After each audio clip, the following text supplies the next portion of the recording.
My name is Eldon. I am 68 years old, and I spent my entire life building a legacy from the dirt up. I had completed all the necessary paperwork ready to hand my son a $1 million cashier's check for his absolute dream home.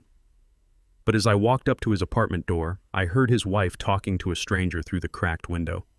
She called me a stupid old black ATM and laughed about using my money to escape to Europe. I froze. I did not knock. I turned around and decided to destroy her future.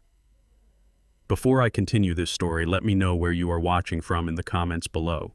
Hit like and subscribe if you ever had to stand up to someone who tried to exploit your hard work. I held the crisp envelope containing the cashier's check. It represented $1 million and my son Tavon's future. He had begged me for help to secure a modern house in a gated suburb. His wife Melanie claimed it was the only place they could safely raise a family. I wanted to see the joy on his face before the bank officially cleared the matching electronic transfer tomorrow morning.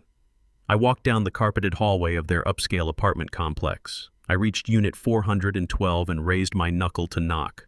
The door was slightly ajar. I heard Melanie's voice inside. She was not talking to Tavon. Tavon was at his corporate job until 6. Her voice carried a mocking, sharp tone on a phone call. I paused in the silent hallway.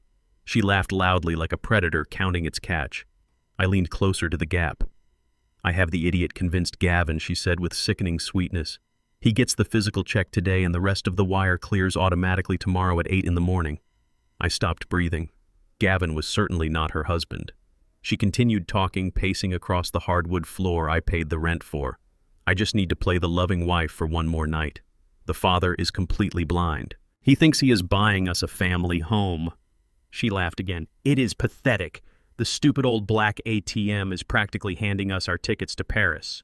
We take the cash tomorrow, transfer it offshore, and we are gone by Saturday. He will be left holding the mortgage debt, and his precious son will be ruined." My chest tightened as a cold wave washed over my body.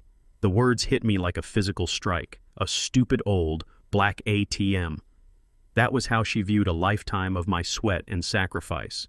I definitely did not push the heavy door open or shout at her. Anger is a useless emotion when standing in a burning house. Clarity is what saves you. I stood perfectly still, letting the reality of her betrayal settle into my bones.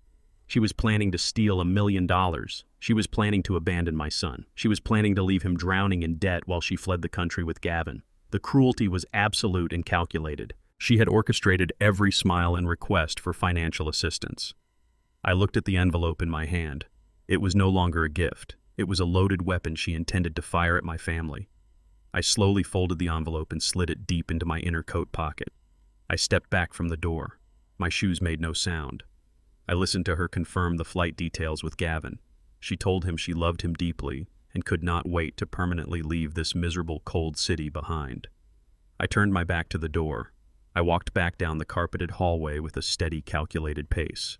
The betrayal was complete, but her victory was an illusion. She underestimated a man who built his life from nothing. I reached the elevator and pressed the button. The metal elevator doors slowly opened. I stepped inside the empty car. The descent to the ground floor was completely quiet. My mind was already meticulously analyzing the exact legal logistics of her impending scheme. I lifted my right hand and stared at the deep, jagged scar cutting across my palm. The streetlights illuminated the thick ridge of tissue. I got that scar 30 years ago when a suspended steel beam snapped and crushed my grip on a construction site. I did not complain. I wrapped it in a dirty shirt and finished my shift because Tavon was 2 years old and needed formula. Every dollar of my wealth came from the dirt. I operated heavy machinery for 12 hours a day in the blistering heat. I endured the systemic barriers placed in front of a young black contractor trying to build a legitimate business. I fought for every contract, swallowing my pride when necessary, but never compromising my integrity. I built my empire through literal blood, sweat, and fractured bones. I provided a life for my son that I never had, paying for private schools and college tuition, so his hands would never bear the same scars as mine. I thought my money was a shield protecting him from the harshness of the world. Instead, it attracted a parasite. Melanie thought she could outsmart me from the comfort of an air-conditioned room. She assumed my age and race made me an easy target. She believed I was a relic to be discarded. She had no idea I earned my fortune beating ruthless predators. I refused to let an entitled fraud steal my legacy now. I walked away from the heavy wooden door, ignoring the temptation to break it down.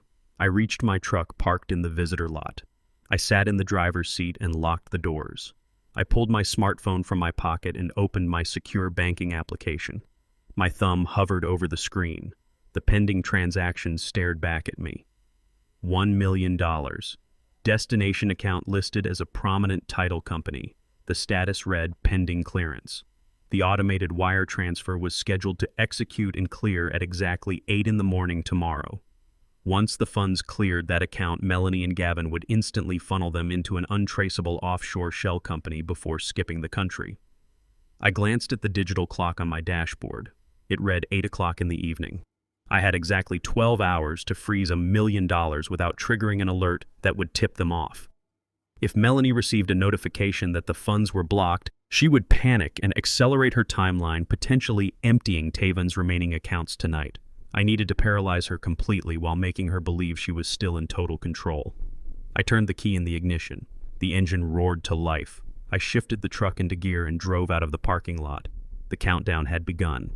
She thought she was holding a winning hand. I was about to flip the entire board and leave her with absolutely nothing. Let the final games of harsh consequence begin tonight. The morning sun had barely breached the skyline when I pulled my truck into the empty parking lot of my bank. I sat in the driver's seat and watched the heavy glass doors until exactly 7 o'clock. A security guard turned the lock from the inside. I stepped out of my vehicle and walked straight through the entrance. I completely bypassed the teller line and headed directly for the branch manager's office. The manager was a sharp professional named Henderson. He had handled my commercial construction accounts for over 2 decades. He looked up from his computer monitor in surprise as I closed his office door behind me. I sat down in the leather chair opposite his desk and placed my hands flat on the polished mahogany surface. I told him to pull up my primary checking account immediately. Henderson typed rapidly and pulled up my file. He saw the pending wire transfer for $1 million scheduled to clear in less than an hour. I looked him dead in the eye and instructed him to freeze the transaction. Henderson paused and asked if I was absolutely certain. He warned me that stopping a wire transfer of this magnitude at the last minute would generate an automatic fraud alert on the receiving end. I told him I did not care about the receiving end. I demanded a complete and total lockdown of the funds. Henderson nodded and typed a lengthy series of override codes into his terminal. He pressed the enter key with a heavy strike. The screen flashed red and then green. The $1 million remained safely locked inside my account. I requested a printed confirmation of the cancellation. Henderson handed me the physical receipt. I folded the paper and slid it into my breast pocket next to the cashier's check. I thanked him for his time and walked out of the bank with a steady rhythm. The crisp morning air hit my face as I unlocked my truck. I climbed into the cabin and placed my hands on the steering wheel. I knew the exact sequence of events that would follow. The title company would check their incoming ledger at 8 o'clock. They would immediately notice the missing $1 million. They would call Gavin. Gavin would call Melanie. Melanie would completely lose her composure and scream at Tavon. 10 minutes later, my cell phone began to vibrate violently in the cup holder. I looked at the bright digital screen. It was Tavon. I let the phone ring 4 times before I pressed the accept button and brought the device to my ear. I did not offer a morning greeting. I simply waited for him to speak. Tavon did not speak. He exploded. His voice erupted through the speaker with a frantic, desperate intensity. He screamed that the title company had just called him. He shouted that the closing agent was threatening to cancel the entire deal because the wire transfer had been abruptly rejected by my bank. He demanded to know what went wrong.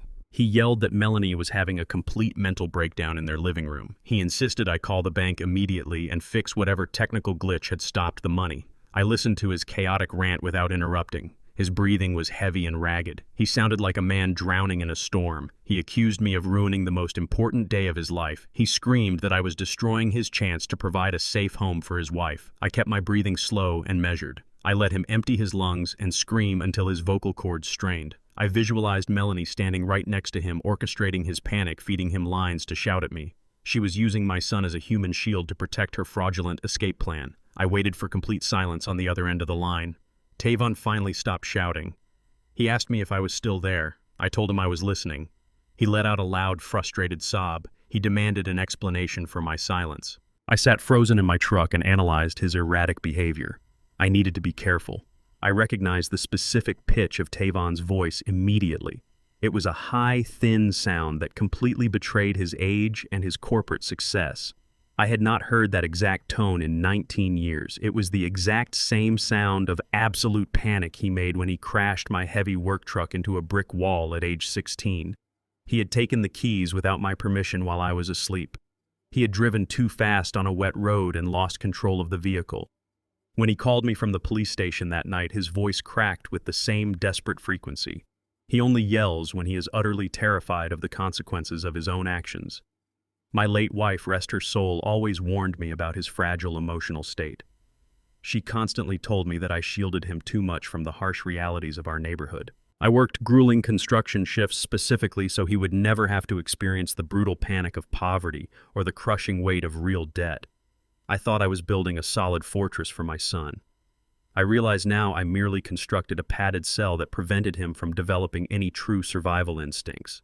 This made him the perfect target for a cunning predator. He was screaming at me now because he was incapable of fighting his own battles. He expected me to fix this mess very quickly and quietly. I told a calculated lie. I spoke with absolute calm to contrast his raging hysteria. I informed him that the Internal Revenue Service had randomly flagged the enormous transfer for a standard 72-hour compliance review. I explained that bank officials had no authority to bypass federal tax holds, and we simply had to wait until the government cleared the transaction. Tavon stopped breathing for a heavy second. The dead silence on the line was far more alarming than his shouting. When he finally spoke again, his voice was a hollow, trembling whisper. He told me waiting 72 hours was impossible. He snapped and confessed a fatal, devastating error. He admitted he had not just used his savings for the initial deposit on the new property. He had secretly leveraged a high-risk collateral mortgage against his current apartment to secure the remaining closing costs required by the seller. He choked on his words as he fully revealed the trap. He said the seller embedded a punitive default clause in the contract. If the full $1 million did not legally clear by noon on Friday, the seller would execute an immediate seizure of the collateral. Tavon would completely lose his current home and face instant financial ruin. He begged me to find yet another way to release the funds. My blood ran cold as the entire scheme became perfectly clear. Melanie and Gavin were not just stealing my money. They were stealing his home and his future too. I drove straight from the bank parking lot to a quiet industrial park on the outer edge of the city. I walked into the dusty, unmarked office of Harvey. Harvey is a relentless private investigator I have used over the years to vet shady subcontractors and expose corrupt suppliers.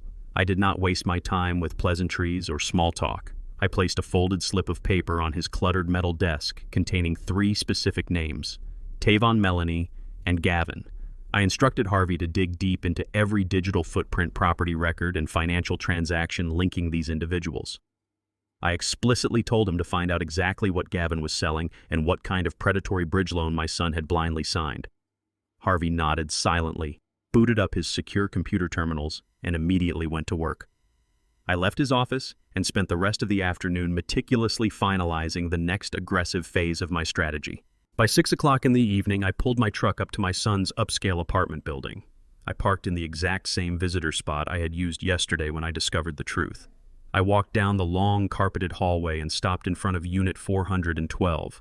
I knocked firmly on the heavy wooden door. Tavon opened it immediately. His face was ghostly pale and his eyes were completely bloodshot. He looked exactly like a man who had not slept or eaten all day. He ushered me inside with quick, frantic gestures. Melanie quickly appeared from the kitchen area. She wore a perfectly pressed floral dress and a spotless white apron. Her grand performance began the second I crossed the threshold. She rushed forward and wrapped her arms around my neck in a tight, overly affectionate hug.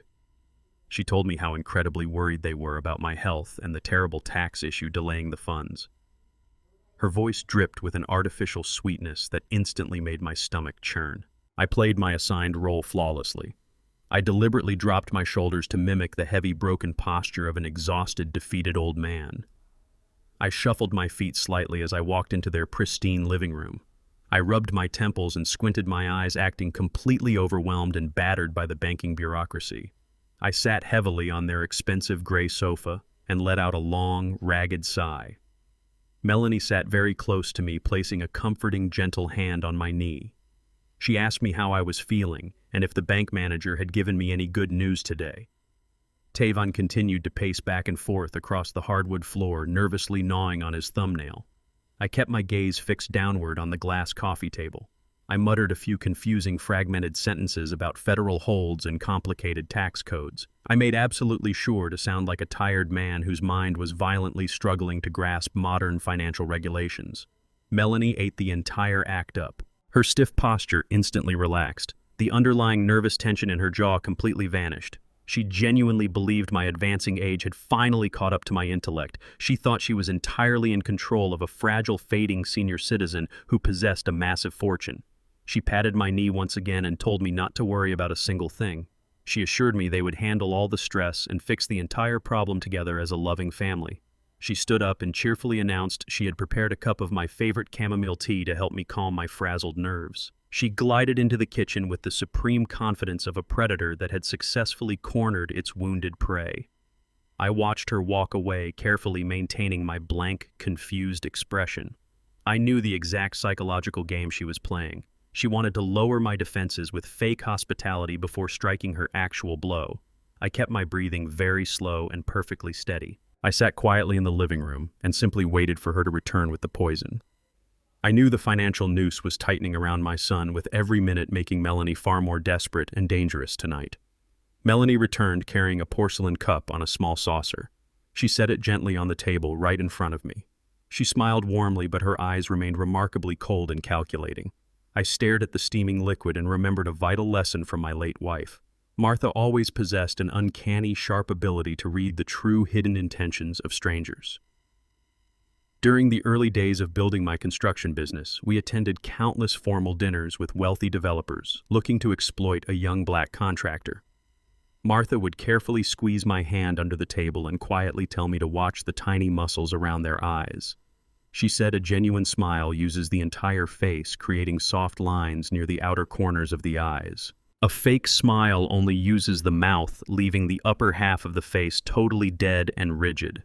She warned me never to trust a person whose eyes remain perfectly still while their lips stretch into a massive grin. Melanie possessed that exact chillingly dead expression tonight. Her mouth was curved into a picture of lovely domestic bliss, but her gaze was sharp, impatient, and utterly predatory. She was silently calculating how quickly she could extract my wealth. I slowly lifted my scarred hand and rested it gently on my knee. I deliberately left the extremely hot porcelain teacup sitting completely untouched on the smooth glass table, safely away from my lips today. Melanie leaned forward, adjusting her dress smoothly. She cleared her throat and adopted a calculated tone of deep manufactured sympathy. She claimed that seeing me suffer under the crushing weight of this sudden tax crisis was simply breaking her heart. She told me that she and Tavon urgently wanted to lift this heavy financial burden completely off my aging shoulders today. She reached into a sleek black leather folder sitting on the far edge of the coffee table. She smoothly slid a thick, legally binding document directly across the glass surface toward my hands. I looked down at the bold black letters printed at the very top of the front page. It was a comprehensive general power of attorney form.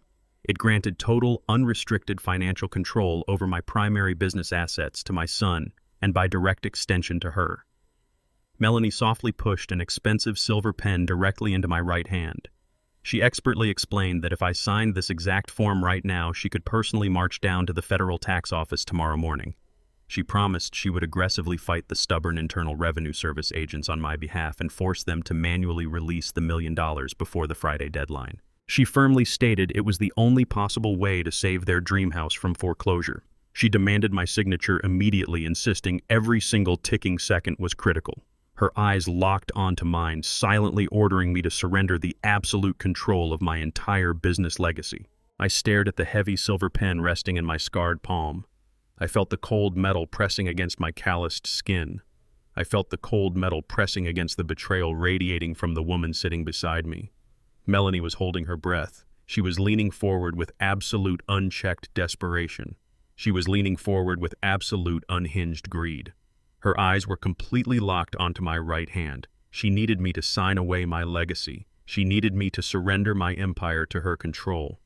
I slowly lowered the tip of the pen to the thick parchment paper. I did not rush the movement. I let the silence stretch across the pristine living room. Tavon had stopped pacing. My son was standing by the window watching me with a hollow expression. He believed this piece of paper was his salvation. He believed this piece of paper would secure his dream house. He was completely blind to the executioner sitting on his own couch. I positioned the pen over the signature line. I have signed thousands of legal documents in my lifetime. I have a very specific, legally binding signature registered with every financial institution and state agency. It is a precise sweeping loop with sharp angles. But I also have another signature. It is a signature I specifically developed decades ago for hostile negotiations. It is a signature I only use when a document is drafted under fraudulent pretenses. It looks remarkably similar to my official signature to the untrained eye. It features the same initial loop. It deliberately drops my middle initial. It deliberately inverts the final downward stroke. It is legally classified as void. Any bank processing this marking will reject the document.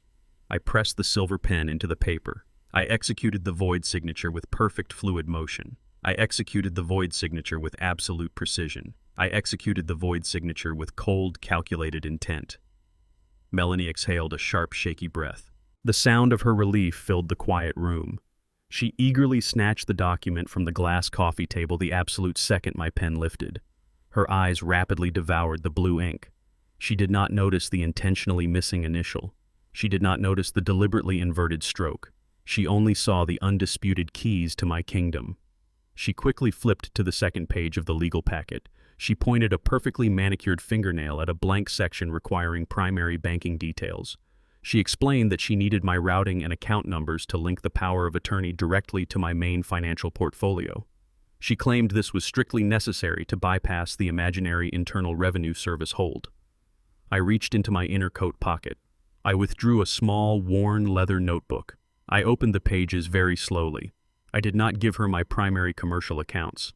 I did not give her the holding accounts where my actual wealth securely resided. I gave her exact routing digits to a dormant shell account. I established this specific corporate account 15 years ago for a subsidiary company that never officially launched. It is a dummy account. It is fully active but completely isolated from my actual financial network. It holds exactly $50. It is a sterile, empty vault. I meticulously wrote the dummy routing numbers onto her fraudulent document. I meticulously wrote the dummy account numbers onto her fraudulent document. I meticulously handed the completed packet back to her waiting hands. She smiled a massive, triumphant smile. The smile did not reach her eyes. The smile only reached her absolute greed. She profusely thanked me for trusting her. She profusely thanked me for saving their future. I nodded slowly, playing the broken man. I told her I knew she would handle the money exactly as she intended. I stood up from the gray sofa. I grabbed my heavy coat and told my son I needed rest today. I did not look back at my son standing there in the living room. I knew the trap was fully set. The predator had swallowed the bait completely whole today. I walked out into the cool evening air and climbed into the driver's seat of my heavy truck. The massive diesel engine instantly rumbled to life beneath me. I pulled out of the visitor parking lot and watched the apartment building fade away in the rearview mirror. My mind drifted back to the brutal early years of my construction business. I did not inherit a clean path to corporate success. I had to fight vicious battles against a heavily rigged system. The city was crawling with deeply corrupt municipal building inspectors. They routinely targeted young black contractors with aggressive shakedowns and relentless extortion tactics. They would threaten to completely halt my job sites over imaginary code violations unless I paid steep, undocumented cash bribes. I quickly realized that fighting them directly in the open was absolute financial suicide for my fragile growing company. I learned to brilliantly use their own insatiable greed directly against them. I learned how to set invisible legal traps. I would leave minor intentional flaws in the blueprints and guide them toward a specific, highly monitored payoff. I became a master at feeding a hungry predator lethal poison perfectly disguised as premium raw meat. Melanie was simply the newest, most arrogant version of an old enemy. She thought she was rapidly consuming my hard-earned commercial capital today. She did not realize she was swallowing pure regulatory venom that would slowly paralyze her entire future today. I finally pulled into my dark driveway and carefully parked the truck. My phone vibrated with an encrypted notification. It was a secure message from Harvey. The private investigator had just emailed the preliminary background dossier to my private server.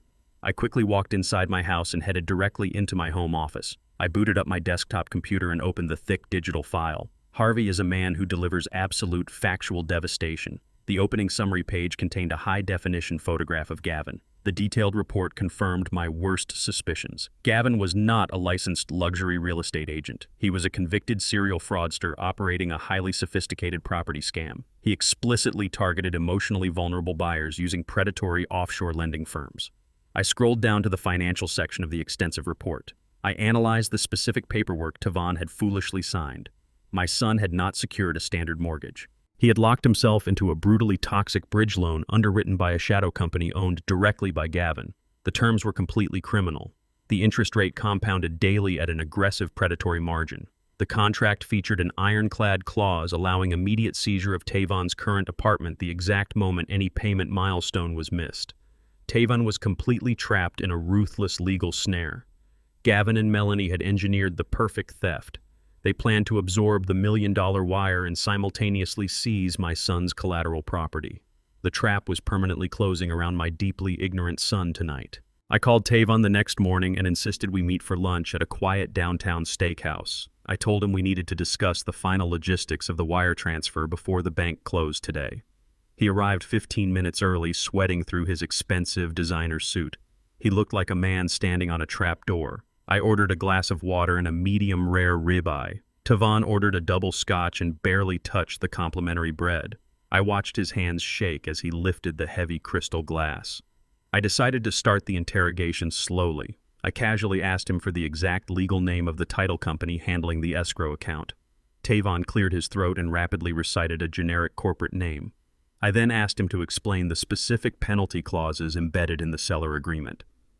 I leaned forward and asked what would happen if the bank required an additional 48 hours to verify the international routing numbers. Tavon slammed his glass down on the thick white tablecloth. He aggressively insisted that any delay was completely unacceptable. He raised his voice and claimed the seller had other aggressive buyers lined up with raw cash. I kept my voice perfectly flat and asked him the name of the seller. I wanted to hear him lie directly to my face. Tavon swallowed hard and claimed it was an anonymous corporate holding firm. He said the seller was a highly respected international developer who demanded absolute privacy. I asked him who reviewed the final closing documents to ensure the interest rates on the bridge loan were legally compliant. Tavon scoffed loudly and practically shouted his response. He aggressively defended Melanie and her unparalleled financial acumen. He claimed his wife had spent weeks meticulously analyzing every single paragraph of the contract. He proudly declared that Melanie possessed a brilliant mind for modern real estate investments. He told me I simply did not understand how the current luxury housing market operated. He accused me of being a paranoid old man who was actively trying to sabotage his future over imaginary paperwork errors. He demanded I stop asking useless questions and simply authorize the bank to release the $1 million before the end of the business day. He leaned across the table and told me his entire marriage depended on this exact transaction. He looked me in the eye and swore on his life that the contract was completely flawless. I listened to his desperate lies without blinking. I knew he was parroting the exact phrases Melanie had drilled into his head all night long. He was aggressively defending the very snare that was currently choking the life out of him. I picked up my steak knife and methodically cut a small piece of meat. I chewed slowly and swallowed. I told him I just wanted to ensure my hard-earned money was being placed into safe hands. Tavon immediately softened his tone and tried to play the role of the grateful son. He forced a rigid smile and promised me this house would be a legacy investment for our family. He promised I would have my own dedicated room in the new mansion. He promised I would see my future grandchildren grow up in a perfect neighborhood. He was completely unaware that I already held the private investigator dossier detailing his impending financial execution. I took another sip of ice water. I asked him if the seller had ever requested a secondary guarantor for the initial deposit. I wanted to see if he would confess to forging my official signature on the $200,000 loan. Tavon flinched as if I had physically struck him. A thick bead of sweat rolled down his left temple. He frantically shook his head and loudly denied any knowledge of a secondary loan. He insisted the transaction was completely straightforward and demanded I stop treating him like a hostile witness in a courtroom. I placed my silverware down on the porcelain plate. I wiped my mouth with a linen napkin. I remained absolutely silent and let the crushing weight of his own terrible lies suffocate him entirely today. I looked across the table at my terrified, sweating son and finally realized the massive magnitude of my own catastrophic parenting mistake.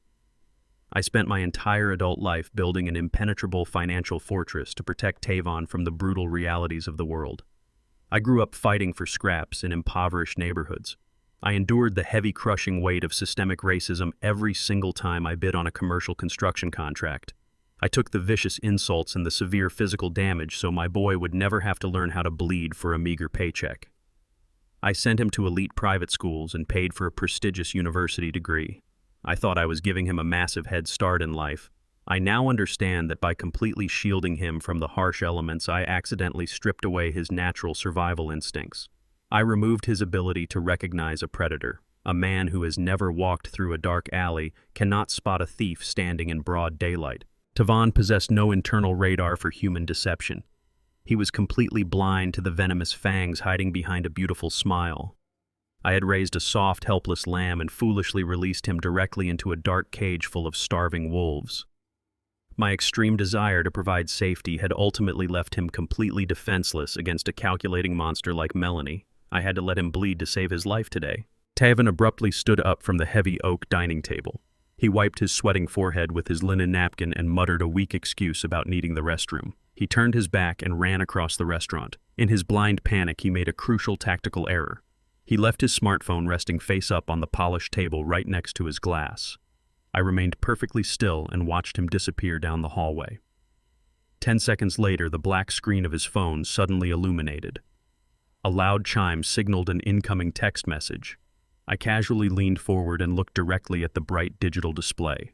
The sender name clearly read Melanie. I read the short, aggressive message shining on the locked screen. "Did you secure the cash from the old fool Gavin needs the wire tonight?"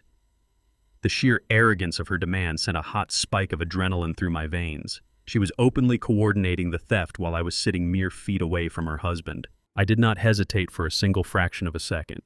I smoothly pulled my own smartphone from my jacket pocket. I opened the camera application. I held my device directly over his glowing screen and snapped perfectly focused photographs of her incriminating text message. I captured the exact timestamp and undeniable proof of her illicit conspiracy with Gavin. I slipped my phone back into my pocket. Tavon returned completely unaware that I possessed the lethal ammunition to destroy his false reality. I drove away from the steakhouse, leaving my son alone with his escalating panic. My phone vibrated against the passenger seat exactly 20 minutes later. The caller identification displayed Harvey. I answered the call and listened to the gruff voice of the private investigator. He instructed me to meet him immediately on the 4th level of a municipal parking garage downtown. He stated he had obtained the exact documentation I requested and possessed undeniable visual proof of the entire conspiracy. I merged onto the highway and navigated toward the massive concrete structure. The afternoon sky was completely overcast, casting a dull gray light over the busy city. I drove up the spiraling concrete ramps until I reached the deserted 4th level. Harvey was leaning against the hood of his dark sedan. He wore a heavy wool coat and held a thick manila envelope in his right hand. I parked my truck directly across from him and stepped out into the damp air. The parking garage was completely silent except for the distant hum of heavy traffic below. I walked over to Harvey and extended my hand. He did not offer any preliminary greetings or sympathetic apologies. He simply handed the heavy envelope over to me and stepped back. He told me the contents were incredibly explicit and thoroughly verified. I unclasped the metal fastener and pulled out a stack of high-resolution 8x10 photographs. The images were remarkably sharp and taken with a professional long telephoto lens. The first photograph showed Melanie standing on an ornate hotel balcony. She was wearing a luxurious silk robe I had never seen before. A man stood directly behind her with his arms wrapped tightly around her waist. It was Gavin. The fraudulent real estate agent was kissing my daughter-in-law on the neck. Melanie was leaning back into his embrace with an expression of absolute euphoria. Her head was tilted back and her eyes were closed in pure bliss. The second photograph captured them sharing a deep, passionate kiss while holding crystal champagne flutes. They were actively celebrating their impending financial victory. They were toasting to the imminent theft of my entire life savings. I stared at the glossy paper and absorbed the massive magnitude of her brazen deception. She was not merely abandoning Tavon for a life of luxury. She was actively carrying on a deeply intimate affair with the man orchestrating the fraudulent bridge loan. They were partners in both romance and severe financial crime. Harvey reached into his inner coat pocket and produced a secondary document. He handed me a printed airline manifest. He explained he had tapped into a highly proprietary database to track their international movements. The printed sheet displayed 2 first-class tickets booked on Air France. The passengers were listed as Melanie and Gavin. The destination was Paris. The departure time was scheduled for Saturday morning at exactly 9 o'clock. The timeline was flawlessly calculated. They planned to receive the cleared wire transfer from my bank account on Friday morning. They would immediately move the stolen $1 million into an untraceable offshore account by Friday afternoon. They would board a luxury flight to Europe the very next morning, leaving Tavon completely destitute and drowning in toxic debt. I analyzed the flight manifest with total clinical detachment. I read the flight numbers and the specific seating assignments. Melanie had selected window seats for their romantic escape. She had meticulously planned every single detail of her devastating exit strategy. She assumed my son was too blind to notice her infidelity. She assumed I was too senile to protect my commercial assets. The sheer magnitude of their absolute arrogance was staggering. I placed the photographs and the airline manifest back into the thick manila envelope. I sealed the metal clasp and held the package firmly against my side. I looked up at Harvey and slowly nodded. The private investigator maintained his neutral, professional stance. He had delivered the absolute truth wrapped in undeniable photographic evidence. The illusion of my son's happy marriage was permanently shattered. The narrative Melanie had constructed was completely demolished. The physical evidence in my hands transformed my vague suspicions into concrete, undeniable facts. I possessed the exact legal weapons required to dismantle her entire fraudulent existence. The rigorous investigation had yielded exactly what I needed to proceed with my ultimate retribution today. I stood in the desolate parking garage holding the damning photographs inside the heavy manila envelope. The physical weight of the paper felt like a solid anchor grounding me to the concrete floor. I felt a sudden sharp tightness constrict my throat as the profound reality of my son's destruction settled into my mind. A lesser man would have broken down and wept at the sheer cruelty of the situation. I refused to shed a single tear. Tears are a completely useless biological response. Tears are exclusively reserved for grieving the dead at solemn funerals. Tears are for lamenting tragic things that cannot ever be changed or reversed. Melanie was not a tragedy. She was an active, hostile threat currently operating inside my family perimeter. My mindset instantly shifted away from paternal sorrow and locked into pure mechanical precision. I stopped being a disappointed father and immediately reverted to a ruthless commercial contractor assessing a dangerous demolition site. I remembered the grueling decades I spent building my life from the absolute bottom. I remembered the endless nights pouring concrete and negotiating brutal city contracts. I constructed my empire through relentless discipline and unwavering emotional control. I was fiercely defending my territory against a vicious intruder. I completely banished the grief from my heart and replaced it with an icy, calculated resolve. I would surgically dismantle her entire fraudulent life without showing even a single trace of weakness or mercy today. I turned toward my truck, preparing to leave the parking garage. Harvey cleared his throat loudly. He stood perfectly still by his sedan and stated his investigation was not entirely finished. He reached into his coat and produced one final sheet of paper. He handed the document to me with a grim expression. I unfolded the paper and immediately recognized the heavily redacted financial forms. It was the official paperwork for the secondary deposit loan Tavon had secured from Gavin's shadow company. I scanned the rigid legal text and felt my blood run entirely cold. Harvey revealed the ultimate disaster. Tavon had not merely mortgaged his own apartment to secure the remaining funds. He had brazenly forged my exact official signature as the primary financial guarantor on the secondary loan agreement. The paperwork clearly designated me as the sole responsible party in the event of an immediate default. Tavon had effectively weaponized my own identity against me. He had actively participated in a massive criminal forgery to appease his demanding wife. I was no longer losing $1 million in cash. I was now legally exposed for an additional $200,000 of toxic debt. The devastating realization hit me with the crushing force of a physical blow. My son was not just an innocent victim caught in a complex web of deception. He was a fully compliant criminal actor actively facilitating the theft of my legacy. The dangerous stakes had severely escalated to an entirely new level tonight. I sat across the polished mahogany desk from my corporate attorney. Simon had represented my construction firm for over 20 years. He was a brilliant legal tactician who never asked unnecessary questions. I handed him the physical dossier Harvey had compiled. I placed the heavily redacted copy of the secondary loan agreement squarely in the center of his desk. I watched his eyes scan the fraudulent signature at the bottom of the page. Simon understood the catastrophic legal implications immediately. He knew my genuine signature intimately. He recognized the crude forgery my son had executed to secure the $200,000. He looked up at me with a grim professional expression. I did not ask for his sympathy or his counsel regarding family matters. I issued a series of rapid, uncompromising directives. I instructed Simon to immediately and permanently amputate Tavon from my last will and testament. I ordered him to draft the necessary paperwork to sever all legal and financial ties between my estate and my son.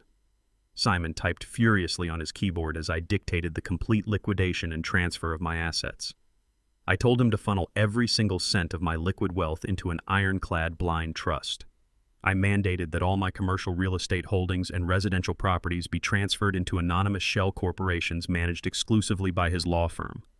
I wanted my entire financial footprint completely erased from the public record by the end of the business day. I instructed him to structure the blind trust with draconian release clauses. The trust would require multiple layers of encrypted authorization to access even a single dollar. If Taven or Melanie ever attempted to contest the estate in probate court, they would find themselves fighting a faceless corporate entity armed with unlimited legal resources. Simon asked me to clarify the exact parameters of the total disinheritance. I told him to leave Tavon exactly $0.00. I explicitly ordered him to include a specific disinheritance clause stating that Tavon was intentionally excluded from receiving any portion of my estate. This legal maneuver would prevent my son from claiming he was accidentally overlooked in the drafting process. I watched Simon finalize the complex legal documents on his monitor. He printed the thick stack of papers and arranged them neatly on the desk. He handed me a heavy brass pen. I signed every single page using my authentic official signature. I authorized the immediate creation of the blind trust. I signed away the commercial buildings I had spent my entire adult life constructing. I transferred the heavy machinery and the corporate bank accounts. I legally transformed myself into a man with absolutely no visible assets. Melanie and Gavin believed they were about to steal a massive fortune. They did not realize they were attempting to rob a man who had already vaporized his entire kingdom. I finished signing the final addendum and pushed the stack of documents back across the desk. The legal amputation was complete. Tavon had forged my name to steal $200,000. I used my real name to completely erase his future. The financial cord was permanently severed. I felt an incredible surge of cold clarity. I was no longer a victim waiting for the executioner to drop the blade. I was the architect of their impending destruction. Simon gathered the documents and locked them inside his fireproof safe. He assured me the blind trust would be fully active and completely impenetrable within the hour. My wealth was now entirely untouchable. I thanked Simon for his ruthless efficiency. I stood up from the leather chair and prepared to leave the office. I had successfully insulated my entire life's work from my son's catastrophic weakness and his wife's criminal greed. The defensive perimeter was fully secured. I adjusted the collar of my coat and looked around the quiet room. Every legal avenue they might try to exploit had been boarded up and permanently sealed. I had effectively starved the parasite before it could drain my lifeblood. I walked toward the heavy, solid oak door feeling completely unburdened.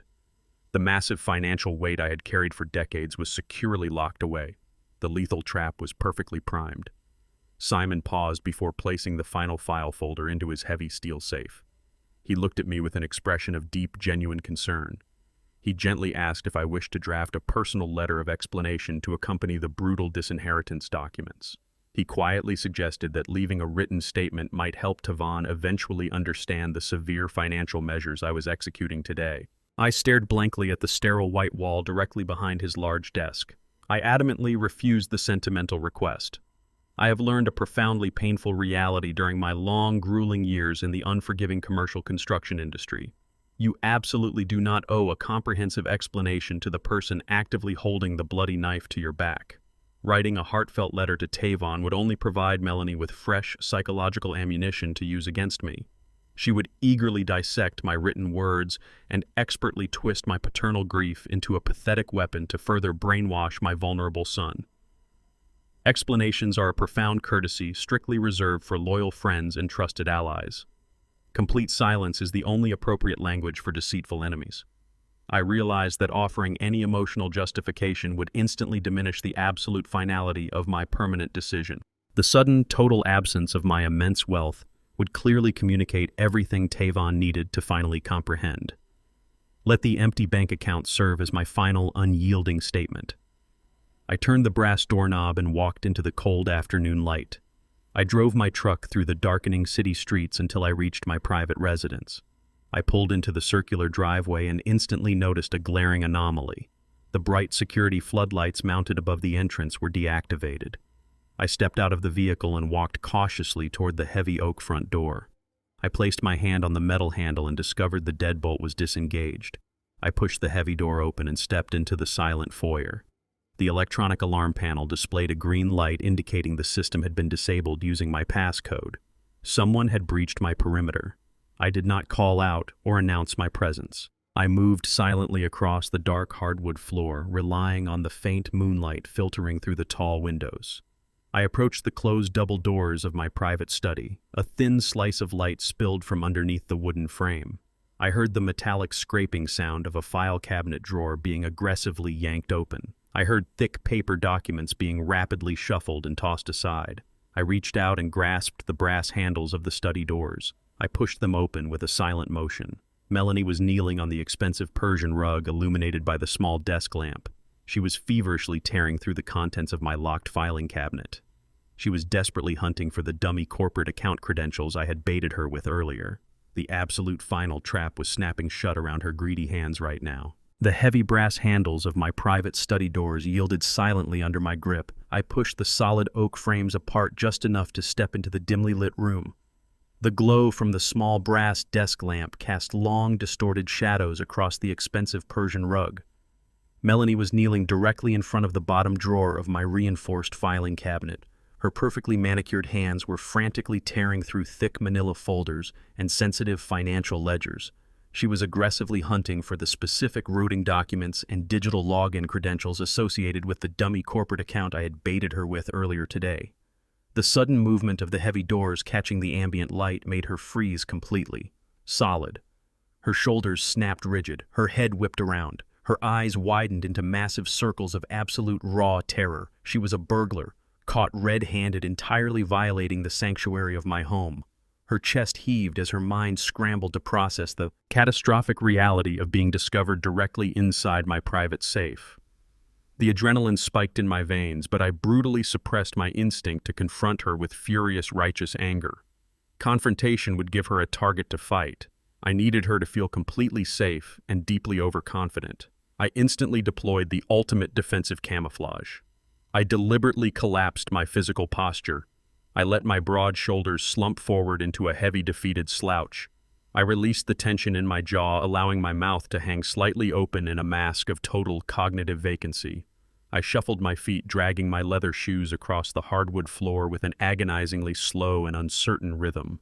I squinted my eyes against the soft glow of the desk lamp as if the minimal light was blindingly harsh. I raised my scarred, trembling hand and rubbed my temple, mimicking the profound disorientation of a deeply senile old man. I stopped a few feet away from her kneeling figure and let out a long, confused sigh. I looked directly past her shoulder, staring blankly at the dark mahogany bookshelves. I asked her in a frail, wavering voice what day of the week it was. I muttered fragmented sentences about the sun going down too early and losing track of my reading glasses. I asked if my late wife had already prepared the evening dinner. The drastic transformation was absolute perfection. I watched the sheer terror completely drain out of her rigid body. The sharp, panicked lines around her eyes instantly softened into profound relief. She exhaled a massive, shaky breath that rustled the papers in her lap. Her predatory confidence flooded right back into her veins. She immediately recognized she was not dealing with a formidable adversary. She genuinely believed she was looking at a broken, fading shell of a man whose mind was rapidly deteriorating. Melanie stood up with the smooth, calculated grace of a seasoned actress. She swiftly tucked a folded piece of paper into the pocket of her tailored skirt, smoothed her clothing, and pasted a sickeningly sweet smile onto her face. She walked directly toward me and gently took my arm. She adopted a high-pitched, soothing tone usually reserved for placating frightened toddlers. She softly explained that she had simply come into the study searching for a spare pen to leave me a thank-you note. She claimed she had accidentally dropped her keys near the cabinet and was merely picking them up when I walked in. She patted my forearm and assured me that it was currently Friday evening and that dinner was not quite ready yet. She expertly guided me out of the dark study and back toward the brightly lit hallway. She treated me like a fragile glass ornament that required constant, mindless supervision. I maintained my vacant stare and continued to shuffle my feet, acting perfectly compliant. She led me to the front door and told me to get some much-needed rest. She promised everything would be wonderful tomorrow. She turned and walked down the porch steps with a victorious bounce in her step, leaving me completely alone in the silent hallway, standing perfectly still behind the heavy closed oak front door tonight, completely alone. I watched her strut away down the driveway through the narrow glass pane of the solid front door. I dropped the fragile senile act the absolute second her car headlights vanished into the dark neighborhood. I stood tall and felt the familiar cold precision return to my rigid spine. I have encountered countless hostile enemies throughout my long, grueling life. I know exactly how deep racial and ageist arrogance infects the human brain. It is a specific type of blinding poison that makes otherwise calculating people incredibly lazy and dangerously careless. Melanie genuinely believes my aging black mind is far too slow to possibly comprehend her brilliant modern schemes. She looks at my gray hair and weathered skin and automatically assumes inherent weakness. She assumes I am just an obsolete relic, incapable of defending his own hard-earned empire. This profound underestimation has always been my absolute greatest tactical advantage. Over the decades, I watched ruthless corporate competitors make this exact same fatal mistake. They constantly mistook my quiet patience for complete ignorance. They confused my deliberate silence with actual surrender. Melanie is completely infected by this exact toxic superiority. She completely lowered her guard because she thinks I lack the essential intellect to strike back.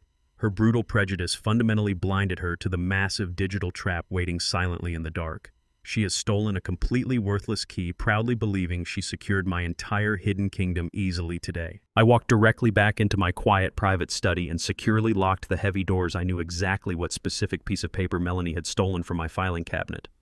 She had taken the fabricated document clearly displaying the sensitive login credentials for the isolated dummy corporate account. I sat down at my large oak desk and powered on my encrypted laptop. I opened the secure monitoring software and waited patiently in the absolute dark. Several long, quiet hours slowly passed without any incident. Suddenly, at exactly 2 hours past midnight, my laptop speakers emitted a sharp, piercing chime. A bright red notification instantly flashed across the center of the glowing screen.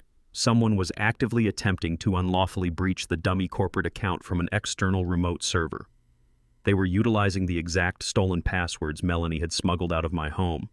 They firmly believed they were covertly draining my actual liquid wealth before the sunrise. They did not realize I had intentionally wired that specific shell account to a highly aggressive commercial security algorithm. The immediate unauthorized login instantly triggered a massive automated response protocol.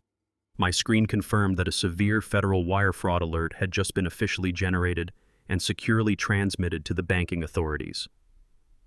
The digital snare violently clamped down firmly around their incredibly greedy throats.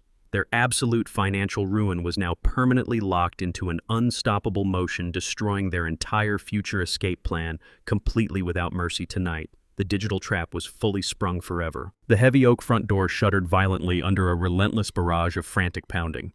The digital clock on my mahogany desk glowed with the stark red numbers indicating exactly midnight. I did not rush to answer the violent knocking. I calmly stood up from my leather chair and walked deliberately through the silent house. I unlocked the deadbolt and pulled the heavy door open. Tavan practically collapsed across the threshold. He was hyperventilating uncontrollably, His expensive designer tie was completely torn away. His expensive silk shirt was thoroughly soaked in cold, panicked sweat. His eyes were wide with a primal, all-consuming terror. He stumbled into the foyer and desperately grabbed the sleeves of my robe. He looked exactly like a drowning man desperately clutching at a passing ship. He gasped for air and violently shook my arms. He screamed that the bank transfer had catastrophically failed. He screamed that Gavin was currently threatening immediate absolute foreclosure on his home. He screamed that his entire life was violently falling apart right in front of his eyes. I stood perfectly still and let his sheer panic wash over my rigid posture. I did not offer a comforting embrace. I did not offer a soothing, paternal whisper. I simply stared into his terrified eyes and demanded a clear explanation. Taven choked on his own rapid breaths. He frantically explained that Gavin had attempted to manually verify the holding account using the power of attorney document. He frantically explained that the corporate portal immediately rejected the routing numbers and locked down the entire digital gateway. Gavin was absolutely furious. Gavin was ruthlessly demanding the immediate transfer of the $1 million, or he would legally seize Tavon's luxury apartment by dawn. Melanie was supposedly at home weeping hysterically on their living room floor. She was supposedly devastated by my severe financial incompetence. Tavon aggressively begged me to fix my catastrophic mistake. He aggressively begged me to immediately log into my primary banking portal and manually release the authentic funds. He aggressively begged me to save his fragile marriage from total annihilation tonight. I looked at the pathetic, trembling man standing in my quiet foyer. He was fiercely defending the exact predators who were actively tearing his flesh. He was fiercely defending the exact woman who had smiled while orchestrating his total ruin. He was fiercely defending the exact broker who was preparing to strip him of his dignity. I firmly grabbed his shaking wrists and forcefully detached his sweating hands from my clothing. I stepped back and created a hard physical boundary between us. I asked him why his brilliant wife could not simply appease the broker. I asked him why a legitimate international developer like Gavin would threaten a brutal midnight foreclosure over a standard banking delay. I asked him why he was demanding I bypass severe federal security protocols in the middle of the night to satisfy an anonymous corporate entity. Tavon could not process the sharp logistical questions. His mind was completely hijacked by pure manufactured panic. He blindly insisted that Gavin was simply a strict businessman demanding his rightful payment. He blindly insisted that Melanie was a pure victim of my deteriorating mental capacity. He demanded I pick up my cell phone and call my private wealth manager right this very second. He demanded I wake up the bank executives and force them to push the $1 million wire through the federal system. He fell to his knees on the hardwood floor. My son actually dropped to his knees and sobbed into his shaking hands. He desperately begged me to immediately rescue him. He pleaded with me to shield him from the terrifying consequences of his own monumental blindness. He cried out that I was the only person who could possibly protect him from the looming disaster. He begged me to slay the dark, terrifying monster threatening to completely destroy his entire fragile world tonight. He was completely unaware that his tears were entirely wasted on a man who had already sealed his fate. He was completely unaware that his desperate performance only cemented my absolute resolve to execute the final devastating lesson. The trap was now perfectly set forever. I looked down at the weeping man trembling on my foyer floor. My memory instantly flashed back 25 years to a violently stormy night in our old neighborhood. Tavon was merely a small boy wearing oversized pajamas. He had run screaming into my bedroom, absolutely terrified of a dark imaginary monster hiding beneath his bed. I had scooped him up into my strong arms and carried him back down the long hallway. I had flicked on the bright overhead lights and dramatically searched every single corner of his small bedroom to absolutely prove the space was completely clear. I had fiercely promised my crying son that I would personally slay any monster that ever dared to threaten him. I had kept that specific sacred promise for his entire adult life. I relentlessly destroyed every external obstacle and systematically removed every single barrier in his path. I built a massive financial wall to ensure he never experienced a single moment of true, profound fear. The dark, agonizing tragedy was realizing that my lifelong protection had ultimately created this pathetic display. The dark, agonizing reality was understanding that the true monster was not hiding under his bed tonight. The true monster was currently sleeping directly beside him in his own bed. The true monster was expertly wearing his wedding ring and cheerfully draining his entire lifeblood. I could not slay this specific beast without completely destroying his entire fabricated reality forever. I stepped back and looked down at my weeping son. I absolutely refused to pick up my cell phone. I absolutely refused to make a single digital transfer tonight. I told Tavan that I did not trust the offshore holding firm. I told him that an international wire transfer was completely unacceptable for a transaction of this massive magnitude. I issued a hard, non-negotiable ultimatum that would completely dictate the final outcome. I promised him I would manually withdraw the entire $1 million tomorrow morning. I promised him I would secure a verified physical cashier's check directly from the bank manager. I told him I would only deliver the physical funds under one extremely specific condition. I demanded a formal in-person meeting at Gavin's corporate office at exactly noon tomorrow. I explicitly stated that Melanie must be present in the room to personally witness the final transaction. I explicitly stated that Gavin must be present in the room to officially sign the final transfer documents. Tavan scrambled to his feet, wiping his tear-stained face with his ruined silk sleeves. He blindly accepted the firm ultimatum without a single moment of hesitation. He frantically thanked me and desperately rushed out into the dark night to inform his treacherous wife. I slowly locked the heavy brass deadbolts, securing my completely silent fortress. The elaborate stage was now perfectly set for the explosive and highly destructive finale. The final devastating confrontation was officially scheduled to begin precisely at noon tomorrow. The noon sun beat down on the pavement outside Gavin's office suite, a sterile glass and steel building that smelled of expensive cologne and desperation. I walked into the lobby with my briefcase firmly gripped in my right hand. Tavan trailed a few steps behind me, his tie loose, his face etched with a frantic, unhinged hope. I did not look back. I knew he was vibrating with the terror of a man who had staked his entire existence on a gamble he was already losing. We were ushered into a minimalist conference room where Gavin sat at the head of a long white table. He was a man with a smile that felt like a polished weapon and eyes that scanned me for weakness. Melanie sat beside him, her posture rigid, her fingers drumming a nervous, rhythmic beat against the mahogany surface. When I entered, her mask of domestic bliss flickered.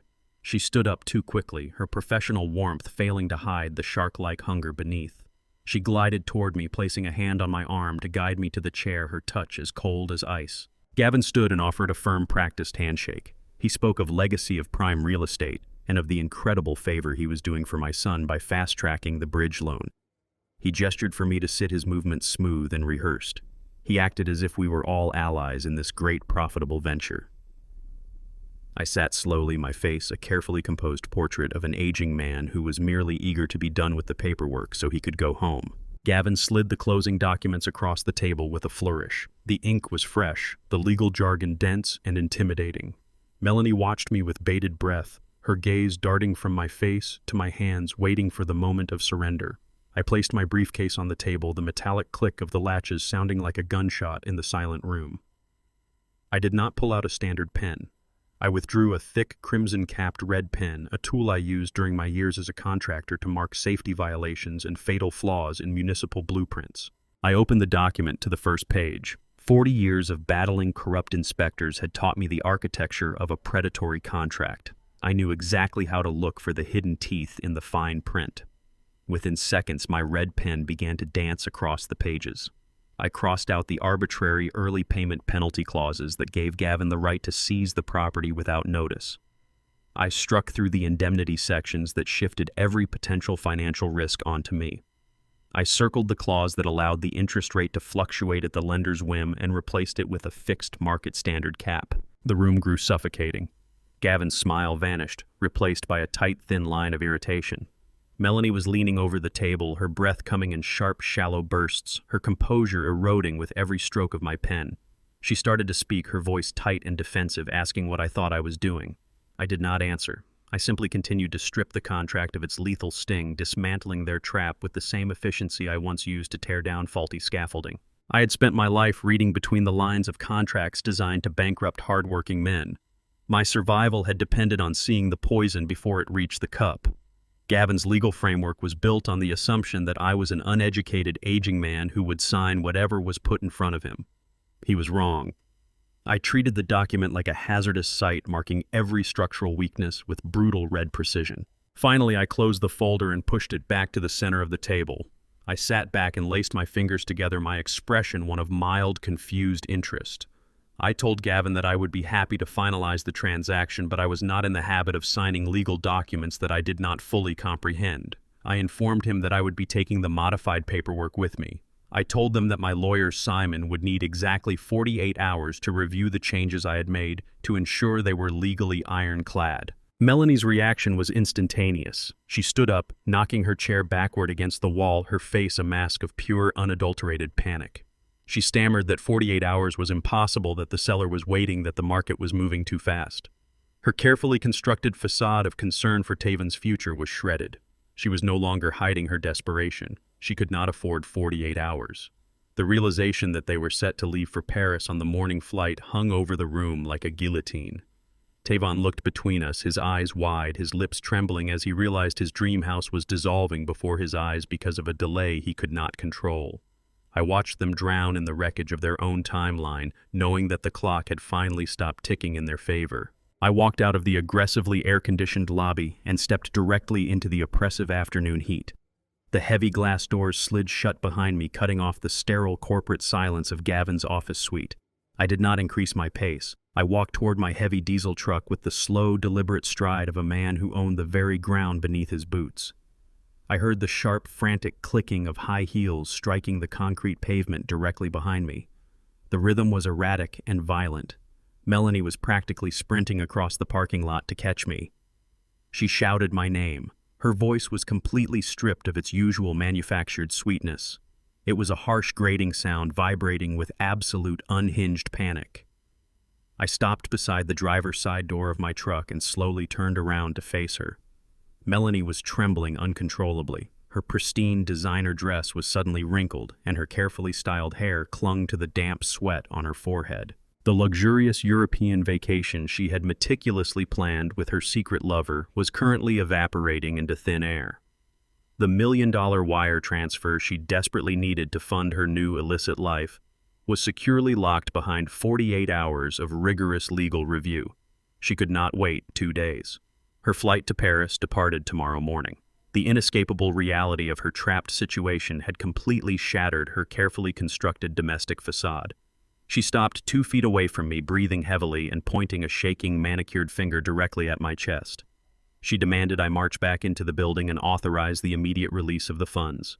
She screamed that I was deliberately destroying my own son's future over meaningless contractual semantics. She screamed that Gavin was a powerful developer who would not tolerate my pathetic delays. I looked down at her, completely unimpressed by her frantic theatrical performance. I calmly told her that my financial wealth was not a public charity designed to fund predatory offshore bridge loans. I told her that a legitimate international broker would easily survive a standard 2-day legal review. My cold, impenetrable logic broke the final remaining thread of her sanity. Melanie completely lost her mind. The mask of the loving, respectful daughter-in-law fell away and shattered into a million jagged pieces on the hot asphalt. Her face contorted into a vicious, ugly mask of pure, unadulterated hatred. She stepped into my personal space and unleashed a torrent of absolute venom. She told me I was nothing but a stupid, paranoid old man clinging to a pathetic pile of dirty construction money. She screamed that she was the best thing that ever happened to my weak, pathetic son.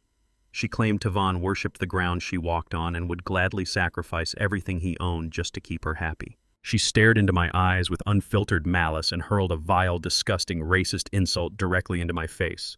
The ugly slur hung in the humid air, heavy and toxic. She did not stop there. She leaned in closer and delivered her ultimate threat. She aggressively reminded me of the imaginary future grandchildren she had dangled in front of me during lunch. She ruthlessly declared that I would never see those children. She promised I would never hold a grandchild or step foot inside their new mansion. She promised me that if I did not wire the $1 million to Gavin by the end of the business day, she would permanently banish me from Taven's life.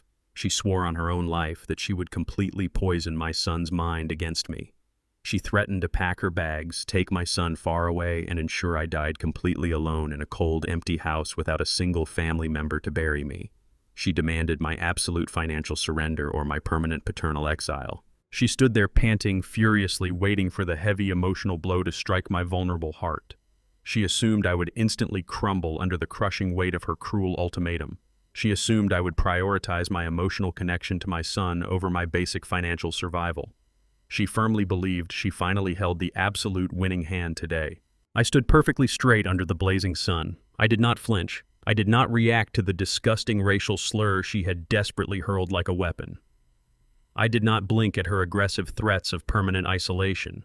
Melanie severely miscalculated her target. I spent 4 grueling decades working in an industry completely dominated by ruthless, discriminatory men. I have been called every single vile name imaginable by corrupt municipal politicians and wealthy, bigoted developers who desperately wanted to see my business completely fail. I have endured infinitely worse insults from infinitely worse people. I built my massive commercial empire by swallowing that toxic poison and converting it into pure, unstoppable fuel. Her pathetic words simply lacked the necessary weight to inflict any actual pain. They did not pierce my armor. They merely bounced off my calloused skin. I looked at her flushed, angry face and felt absolutely nothing resembling fear or sorrow. I felt only the cold, mechanical precision of a man fiercely defending his protected territory against a rabid, intruding scavenger. Her vicious outburst was not a successful emotional strike. It was a massive tactical error. Her vile words simply served as the final piece of undeniable confirmation.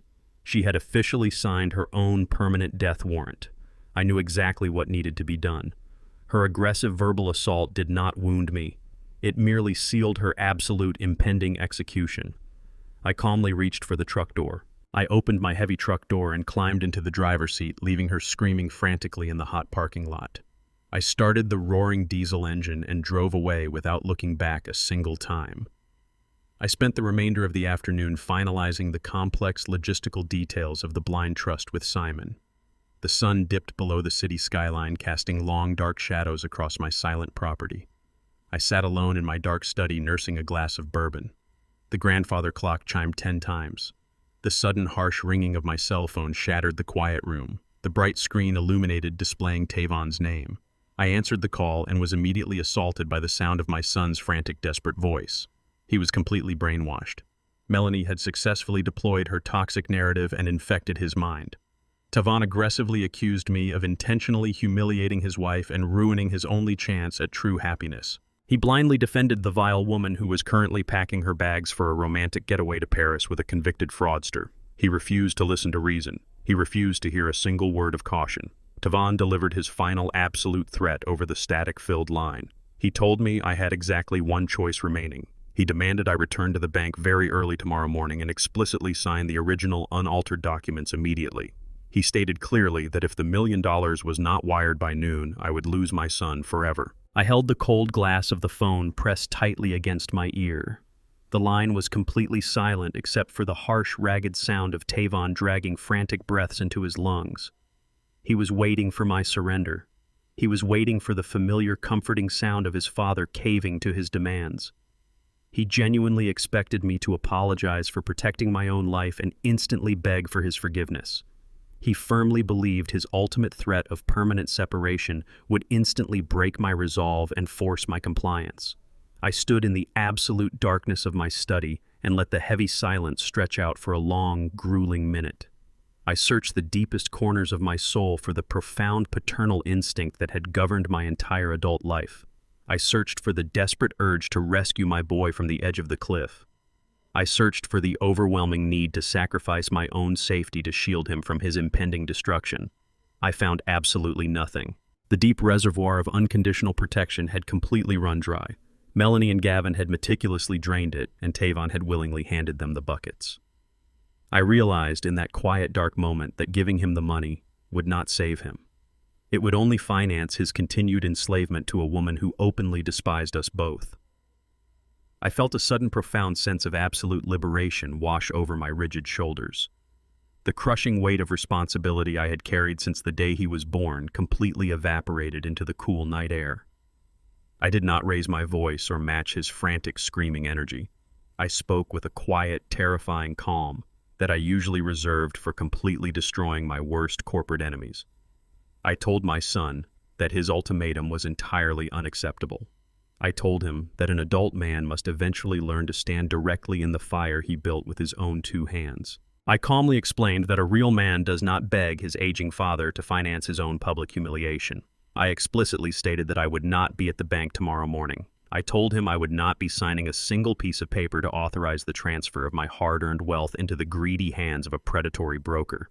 I heard Tavon gasp sharply on the other end of the line.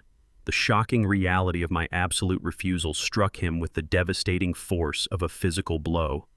He began to stammer wildly and wildly backtrack on his previous aggressive threats. He desperately tried to rewind the conversation and deploy a completely different manipulation tactic.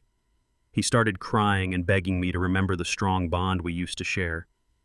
He pleaded with me to understand that Melanie was just incredibly stressed and did not truly mean the vile things she had screamed at me in the parking lot. I brutally cut him off mid-sentence. I told him that the time for pathetic excuses had officially expired. I informed him that he had made a definitive choice between a deceitful wife and a loyal father. I told him he must now learn to peacefully live with the severe permanent consequences of his incredibly foolish choices. I promised him that the real world would not grant him the endless unearned forgiveness he had always extracted from me. I told Tavon goodbye. I pulled the phone away from my ear and pressed the red button. The digital connection instantly severed. The sudden absolute silence in my private study was deafening and completely final. I placed the phone face down on the smooth surface of my heavy mahogany desk. I did not feel a single tear form in my eyes. I did not feel a single pang of lingering regret. The toxic emotional cord that had bound me to his endless destructive drama was permanently cut. I was finally completely free from the relentless parasitic drain of his manufactured emergencies. I turned away from the desk and walked slowly out of the study. The massive dark house felt entirely different now. It was no longer a fortress designed to protect a vulnerable family. It was a clean, empty sanctuary. I walked quietly into the expansive living room and turned on the bright overhead lights illuminating the large gallery wall displaying decades of meticulously framed family history. I stood before the vast collection of photographs and methodically began dismantling the visual record of my profound failure. I reached up and carefully unhooked a heavy silver frame displaying Tavon wearing his pristine high school graduation robes. I wiped a thin layer of dust from the glass and gently placed the photograph face down into a sturdy cardboard box resting on the expensive carpet. I slowly moved down the long hallway, removing every single image that contained his smiling face. I unhooked the picture of him proudly holding his first shiny bicycle. I removed the large canvas, capturing the exact moment he successfully scored the winning run during his final championship baseball game. I took down the elegant framed portrait taken during his lavish wedding ceremony, explicitly removing Melanie's triumphant grinning face from my sacred walls. I worked with a cold mechanical precision, systematically erasing their toxic digital footprint from my physical reality. Every single removed photograph represented a profound financial sacrifice, a missed business opportunity, or a sleepless night spent worrying about his fragile future. I gently folded the cardboard flaps over the dense pile of discarded memories, entirely cleansing my home of the profound, lingering betrayal. I sealed the heavy cardboard box, firmly shutting out the toxic past completely forever. I pushed the heavy box into the dark corner of the hallway just as my cell phone began vibrating violently in my pocket. I pulled the device out and saw Harvey's secure encrypted number flashing brightly across the digital screen. I immediately answered the urgent call and pressed the speaker firmly to my ear. Harvey did not bother with pleasantries or formal introductions. He spoke with the rapid-fired, clipped cadence of a seasoned private investigator delivering absolutely critical breaking intelligence. He told me that my sudden strategic delay at the closing table had completely shattered Gavin's criminal timeline. He revealed that Gavin was currently trapped in a state of absolute unhinged panic inside his corporate office building. The $1 million offshore bridge loan was entirely fabricated from the very beginning. Gavin never intended to legitimately process the mortgage transaction. He was deeply indebted to extremely violent criminal syndicates operating overseas.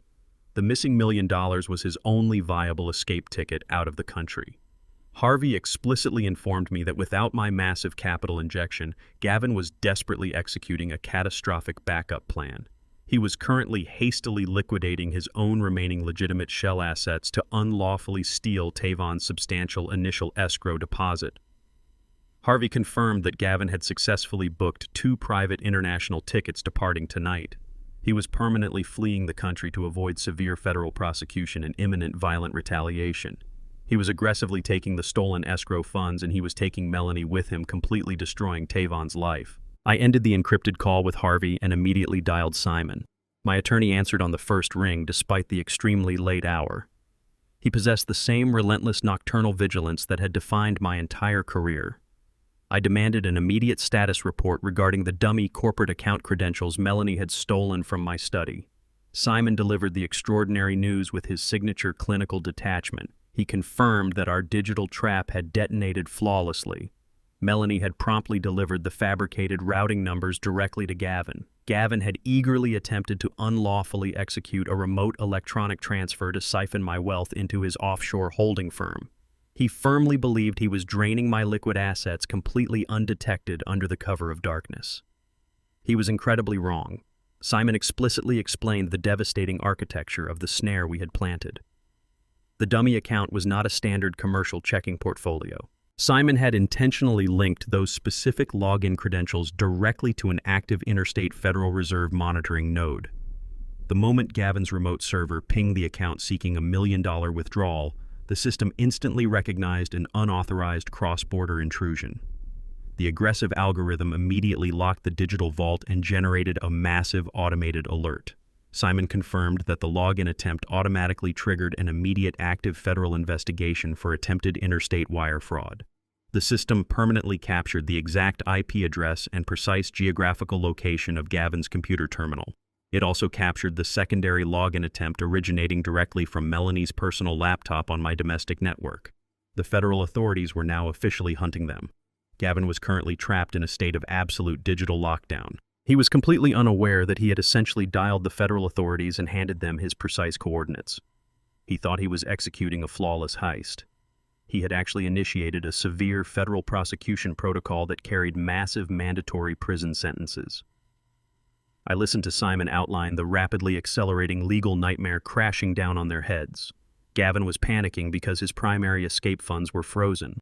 He was desperately liquidating his local assets to steal Tavon's initial escrow deposit precisely because his primary digital pipeline had been permanently severed by the Federal Reserve algorithm.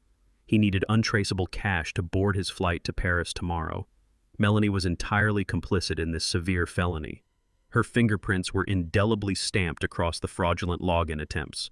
Simon warned me that federal prosecutors move with devastating speed once an interstate wire fraud alert is verified.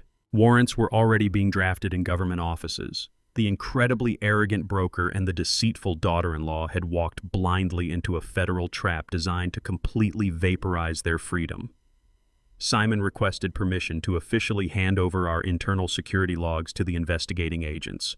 I granted him absolute authorization. I instructed him to provide the authorities with every single piece of digital evidence connecting Melanie to the stolen credentials. I wanted her fully exposed to the relentless crushing weight of the federal justice system. Simon assured me the authorities possessed everything they needed to officially flag Gavin's passport and freeze his remaining domestic accounts. The defensive perimeter was fully weaponized.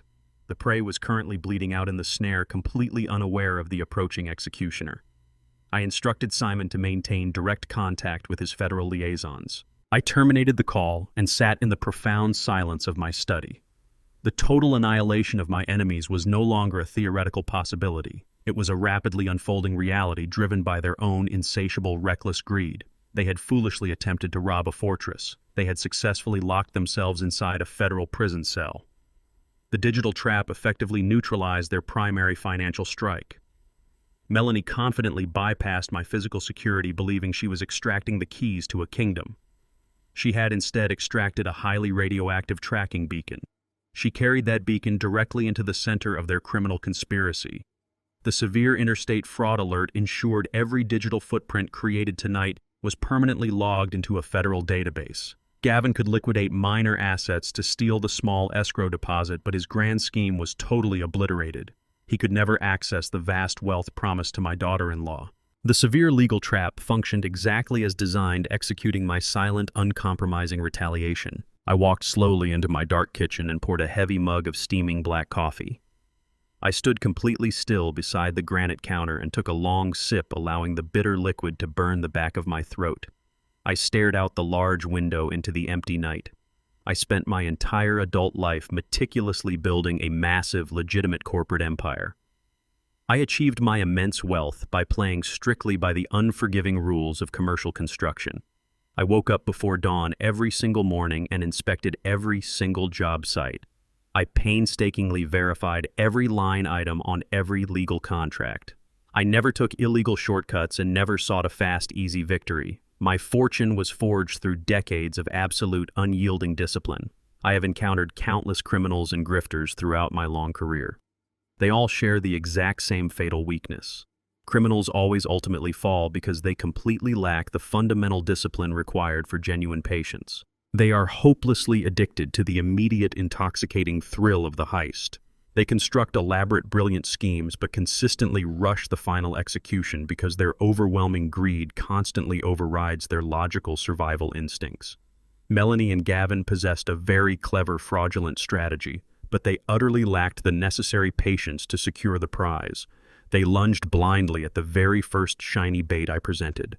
I patiently built my entire defensive strategy, utilizing their profound structural impatience as my primary lethal weapon tonight. My cell phone buzzed loudly against the hard granite counter, interrupting my quiet reflections.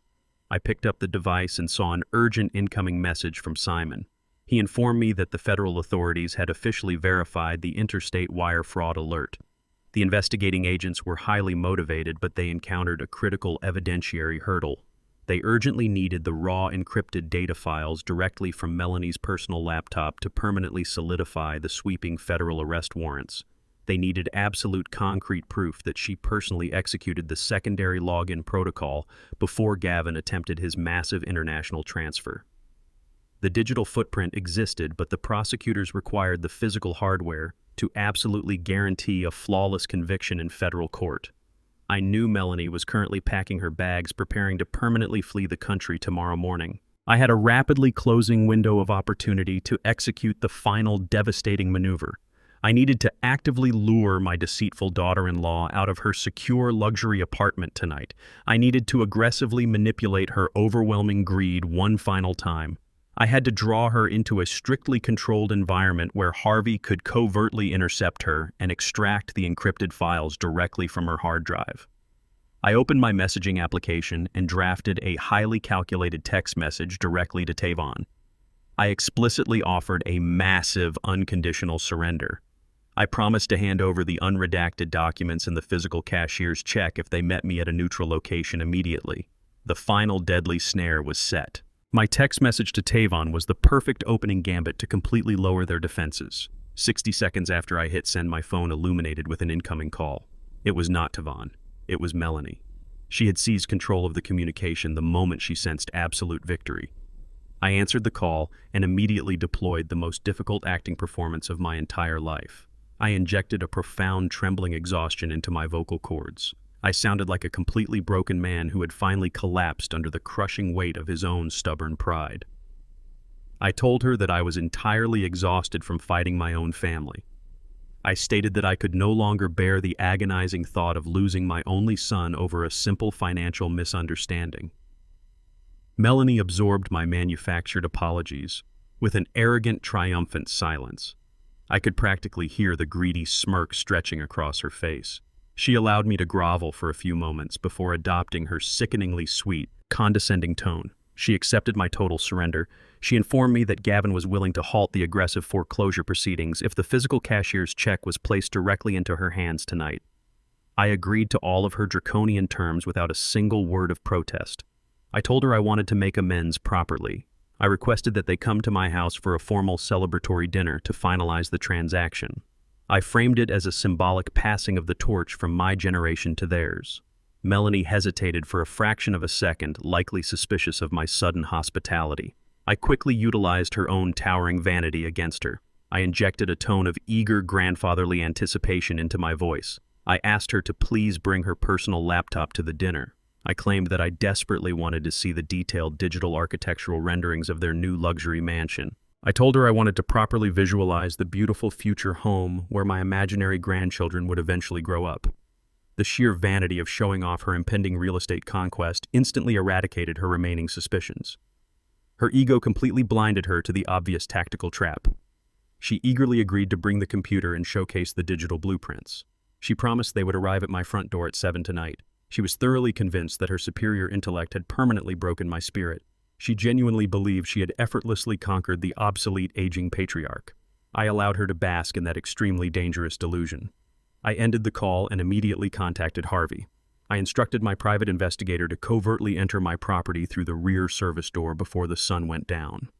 I explicitly told him to silently position himself deep inside the dark confines of my private study and wait for my specific signal. The digital extraction required absolute proximity to her machine. I needed her laptop powered on, completely unlocked, and totally unguarded for exactly 3 minutes. Harvey assured me he possessed a sophisticated military cloning drive capable of mirroring her entire hard drive in less than 180 seconds. The operational parameters were incredibly narrow and fraught with immense physical risk. If Melanie caught Harvey inside my home, she would instantly call the police and scream home invasion. I was actively inviting a federal suspect into my private sanctuary. I was willfully hosting a woman who was actively plotting my total financial destruction alongside a fleeing international criminal. Every single element of the upcoming evening had to be flawlessly orchestrated.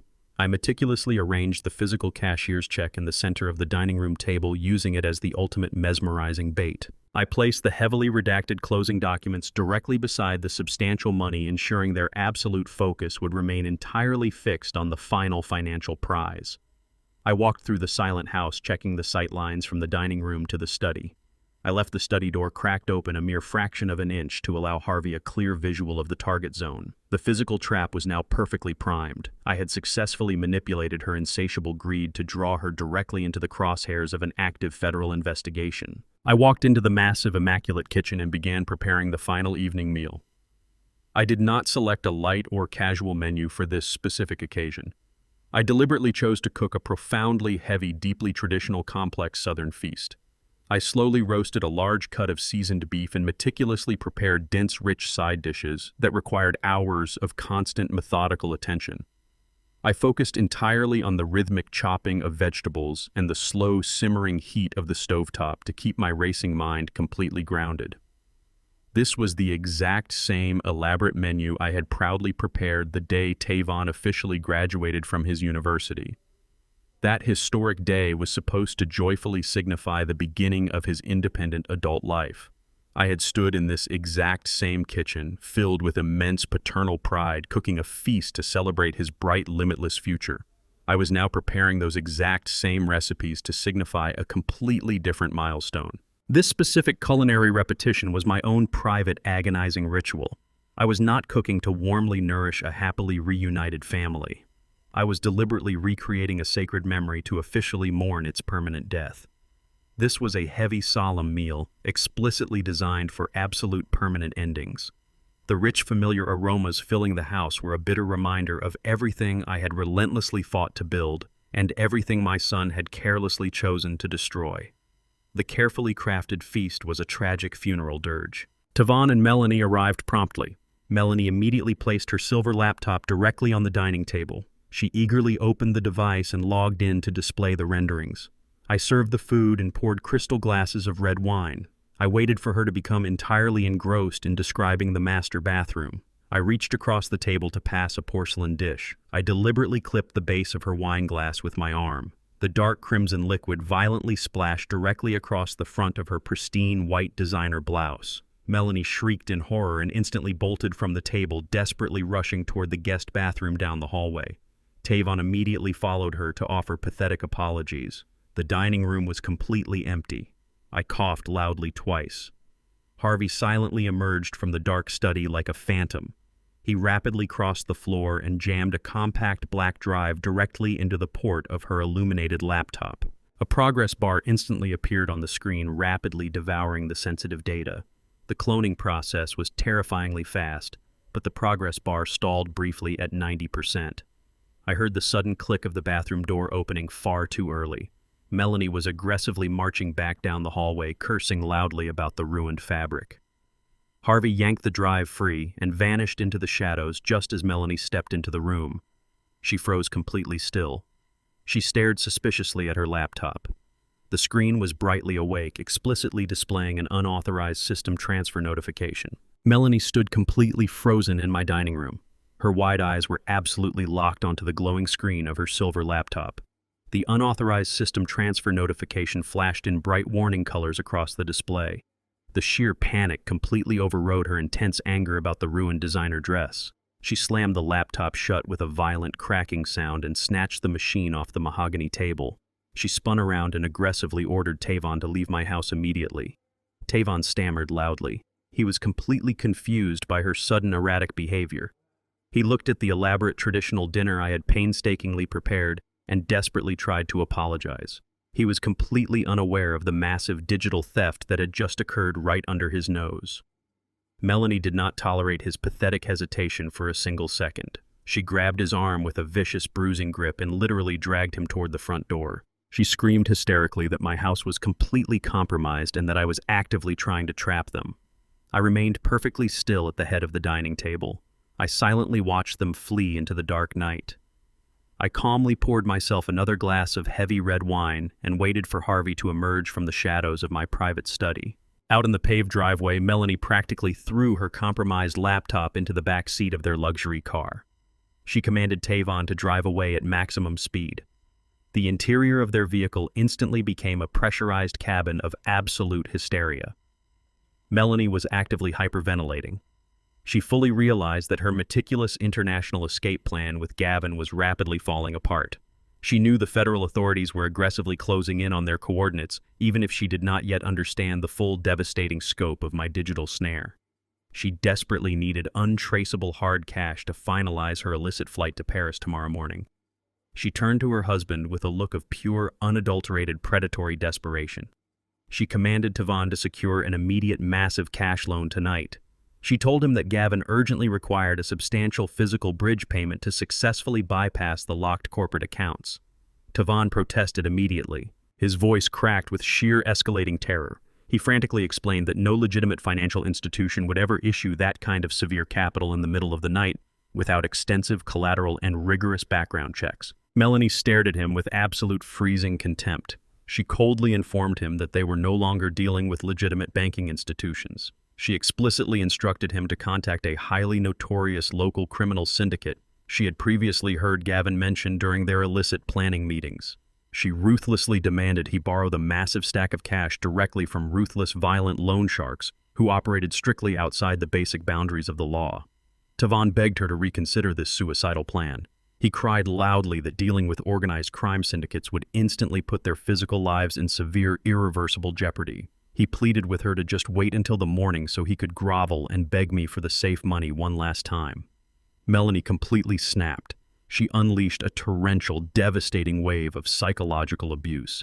She told him he was a pathetic, useless coward who could not even properly provide for his own wife. She issued a brutal, non-negotiable ultimatum. She swore aggressively that if he did not walk into that dangerous underground club and emerge with the required physical cash, tonight she would ruthlessly file for divorce the very second the sun came up. She aggressively threatened to completely destroy his professional reputation and leave him with absolutely nothing. Tavon crumbled completely under her vicious psychological assault. His pathetic desperation to appease this highly toxic woman entirely blinded his fundamental survival instincts tonight. He gripped the steering wheel with violently shaking hands and blindly agreed to secure the dirty criminal money. He turned the car around and drove directly toward the darkest, most dangerous sector of the city. He was willingly marching straight into a lethal, violent trap, simply to temporarily save a fake marriage that had always been a complete, devastating illusion. He was trading his actual life away for a total lie. Harvey emerged from my private study clutching the extracted digital cloning drive. He confirmed that the total data replication was absolutely flawless despite the narrow operational window. We quickly connected the extracted drive to my secure mainframe and activated his proprietary military tracking software. We established a permanent digital lock on Tavon's moving vehicle by violently hijacking the GPS signal transmitting directly from Melanie's compromised phone.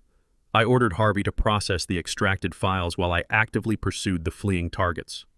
I grabbed my keys and immediately drove my heavy diesel truck deep into the deteriorating industrial district. I parked directly across the cracked street from a notoriously dangerous underground nightclub controlled by a violent, organized criminal syndicate. I sat in the absolute darkness of my cab and watched my only son slowly push open the heavy metal door. Tavon was visibly shaking with pure terror as he willingly entered the absolute abyss. I stared intensely at the grim, dilapidated building. I had spent 40 grueling years relentlessly shielding my son from the harsh, brutal realities of this unforgiving world. I had foolishly constructed an impenetrable fortress of immense financial wealth to permanently protect him from suffering any actual significant hardship. The ultimate devastating tragedy was finally realizing that my absolute lifelong protection had directly caused his fundamental weakness. His pathetic desperation to secure validation from a highly toxic parasitic woman had finally placed his physical life in severe jeopardy. Exactly 20 agonizing minutes later, Tavon stumbled back out of the heavy metal door. He was clutching a thick leather briefcase tightly against his trembling chest. He had successfully secured the dirty money from the ruthless syndicate. He had successfully obtained the illicit bridge funds Melanie aggressively demanded. He had also foolishly signed a completely deadly promissory note, effectively offering his own physical life as collateral for the massive illegal loan. He threw the heavy briefcase into the luxury car and completely sped away into the dark night. I remained perfectly still inside my dark truck, staring at the empty street. The stakes of this entire conflict had just fundamentally transformed. This was no longer a simple matter of severe financial ruin or profound emotional manipulation. My foolish son had actively dragged organized violent criminals directly into our lives. He had painted a massive lethal target squarely on his own back. I cannot simply stand by and allow ruthless predatory loan sharks to brutally murder my only child in the streets. I absolutely refuse to let a violent criminal syndicate execute my son over a fraudulent real estate transaction. I must decisively intervene to permanently sever this deadly new thread. I cannot utilize physical violence to resolve this specific crisis. I must aggressively utilize my immense liquid capital to completely annihilate the loan sharks before they can strike. I picked up my phone and called my attorney Simon. The final devastating phase of my ultimate counterattack must begin immediately tonight. I remained inside the dark cabin of my heavy diesel truck and watched my son's taillights disappear into the sprawling urban decay. The immediate physical danger to his life was temporarily suspended, but the overarching financial threat had grown infinitely more lethal. He had blindly traded his future to a violent criminal syndicate. He had traded his safety for a woman who would gladly watch him burn. I dialed Simon's secure line for the second time tonight. The attorney answered instantly with the sharp alertness of a man accustomed to late-night crisis management. I explicitly commanded him to immediately activate one of our dormant anonymous shell corporations. I demanded a completely untraceable financial entity fully insulated from my primary corporate holdings. I needed a ghost corporation armed with millions of dollars in highly liquid capital. Simon did not waste time asking pointless questions. He rapidly initiated the complex legal protocols required to bring the shadow company to life. He routed the necessary capital through 3 separate blind trusts to guarantee absolute anonymity. Within 30 minutes, the shell corporation was fully weaponized and ready to deploy. I instructed Simon to utilize his extensive network of high-level fixers to establish direct contact with the head of the specific criminal syndicate operating the underground club. The criminal underworld is merely a different iteration of the corporate battlefield. Both arenas are governed by the exact same ruthless principles of leverage and greed. I knew the syndicate boss would recognize a highly lucrative business proposition regardless of its origin. Simon executed the connection flawlessly. He acted as the faceless broker for my anonymous corporation and initiated the delicate, aggressive negotiations. The syndicate had just issued a massive high-risk loan to a desperate man with absolutely no viable collateral. They fully expected to utilize brutal physical violence to eventually collect their illicit debt. I completely removed their risk. I offered to purchase Tavon's entire promissory note outright. I offered to pay the exact principal amount plus a staggering 30% premium in clean, untraceable cash transferred immediately. The violent loan sharks were brutal pragmatists who worshipped absolute financial gain. They did not care about breaking my son's legs if they could secure a guaranteed profit without lifting a single weapon. The syndicate boss eagerly accepted the exceptionally generous offer. He cared strictly about the immediate, enormous influx of clean capital. He cared strictly about the massive guaranteed return on a highly volatile investment. Simon orchestrated the rapid digital exchange through a highly secure encrypted channel. The massive premium was instantly wired into the syndicate's heavily guarded offshore accounts. In direct exchange, the syndicate permanently transferred the legal and physical ownership of Tavon's desperate promissory note directly to my anonymous shell corporation. The violent criminals completely relinquished all claims to my son's life. They entirely walked away from the debt. The transaction concluded with absolute sterile efficiency. The violent threat hanging over my son's head was instantly permanently neutralized. The ruthless loan sharks were entirely removed from the equation. I had successfully replaced a gang of unpredictable violent criminals with a single, highly calculated corporate entity. I sat in the truck and listened to the rhythmic hum of the heavy diesel engine. I was no longer simply a disappointed father observing a tragic, unspooling disaster. I had aggressively evolved my strategic position. I was now the sole, uncompromising owner of my son's devastating debt. I owned the exorbitant principal. I owned the massive accumulating interest. I owned the heavy legal contract he had foolishly signed in a dark room smelling of cheap liquor and immense fear. I possessed the absolute total leverage over his entire existence. I had bought his debt to save his physical life, but I fully intended to use that exact same debt to completely shatter his blinding illusions. The anonymous shell corporation was a weapon designed to ruthlessly enforce the consequences he so desperately tried to avoid. The heavy burden of his foolishness was entirely consolidated into a single legal document locked securely inside my digital vault. Tavon believed he had successfully secured his temporary salvation by dealing with the devil. He was unaware that his father had just decisively purchased the devil's entire contract. I drove the heavy truck back to my silent, sprawling estate and walked directly into my private study. The digital confirmation of the transferred promissory note glowed brightly on my large desktop monitor. I sat in my high-backed leather chair and stared intently at the scanned image of my son's desperate, terrified signature at the bottom of the illicit contract. His handwriting was frantic and jagged. It was the messy, rushed signature of a broken man actively drowning in panic. I leaned back into the shadows of the room and simply observed the stark, undeniable proof of my ultimate leverage. I spent 40 long years surviving in a brutal, unforgiving industry dominated by extremely loud, arrogant men. I watched those loud men constantly scream and posture and threaten their rivals with massive public displays of aggression. I watched those same loud men consistently lose their entire fortunes because they fundamentally misunderstood the true nature of dominance. True power is never loud. True power does not scream in empty parking lots. True power does not hurl vulgar insults or aggressively threaten permanent exile. True power is entirely silent. True power is absolute. True power is calmly holding the exact piece of paper that bears your enemy's most desperate signature. True power is controlling the specific invisible strings that dictate their every movement. I held the paper. I held the power. I controlled his absolute survival. The silent paper on my glowing screen was infinitely more devastating than any screaming argument we had ever endured.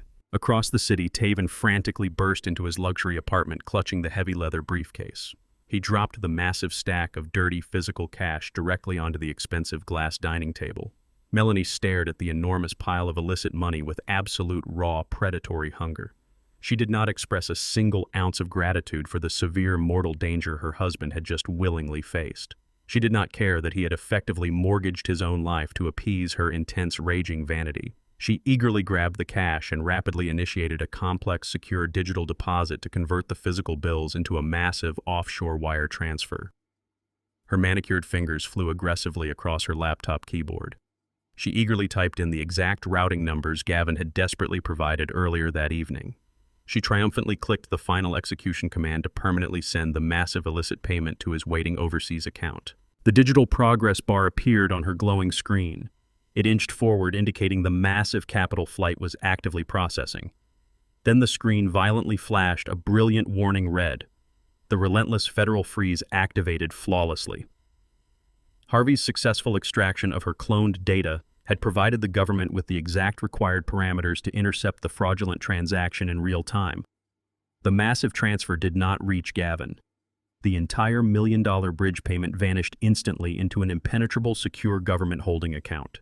The screen locked permanently, displaying a glaring federal seizure notice. The glowing red federal seizure notice reflected directly in Melanie's violently trembling eyes. She frantically mashed the keyboard, attempting to bypass the impenetrable digital firewall. The screen remained entirely frozen. The $1 million offshore bridge payment was permanently captured by the interstate fraud algorithm. The massive stack of dirty physical cash sitting on the glass dining table was effectively converted into entirely useless paper. Her heart hammered against her ribs with the brutal force of a physical panic attack. She grabbed her cell phone and rapidly dialed Gavin's encrypted international number. The line rang twice before he answered. He did not sound like the smooth, confident broker who had promised her a lavish Parisian lifestyle. He sounded completely terrified and physically exhausted. The manufactured charm was entirely stripped away, leaving only the raw, unhinged desperation of a cornered animal. Gavin screamed into the receiver, demanding to know exactly what she had done to his secure routing protocol. Melanie hysterically explained the sudden federal seizure notice currently occupying her laptop screen. She explicitly told him the offshore wire transfer had been completely intercepted and permanently frozen by government authorities. A heavy, suffocating silence fell over the encrypted connection. Gavin instantly realized the devastating reality of their severe situation. He recognized that the dummy corporate account was a highly sophisticated lethal trap designed explicitly to trigger a massive federal investigation. He understood that his primary digital pipeline was permanently severed and the authorities possessed his precise geographic coordinates. Melanie begged him to instruct her on the next immediate tactical maneuver.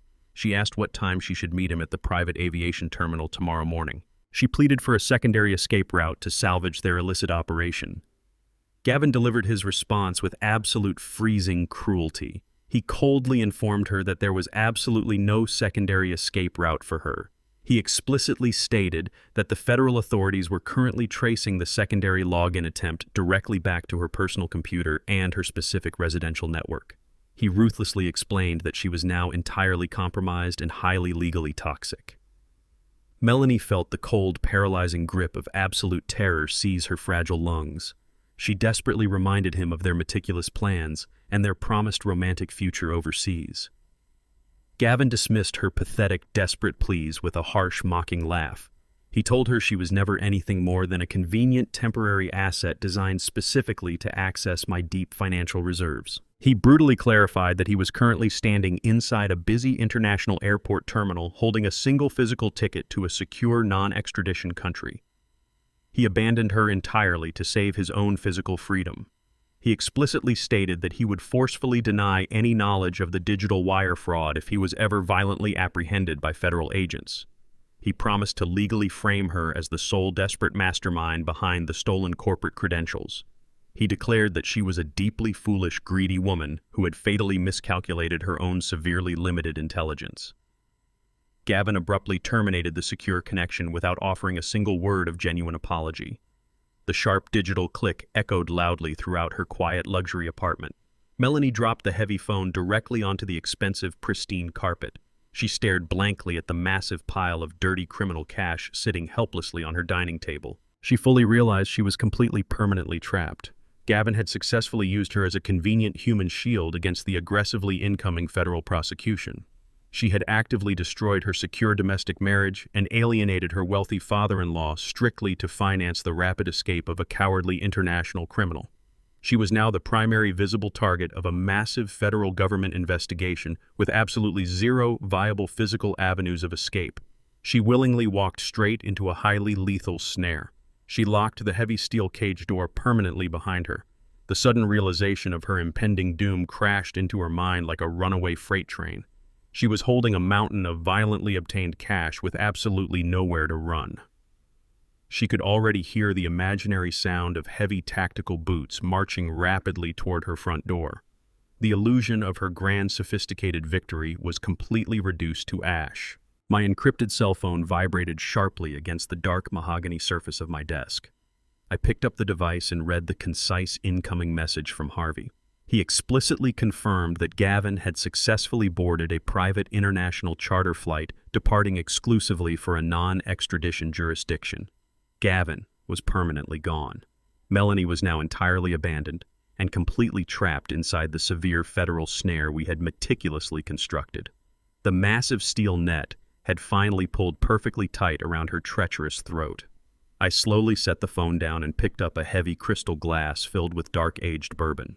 I took a slow, deliberate sip, allowing the intense, fiery liquid to warm my chest.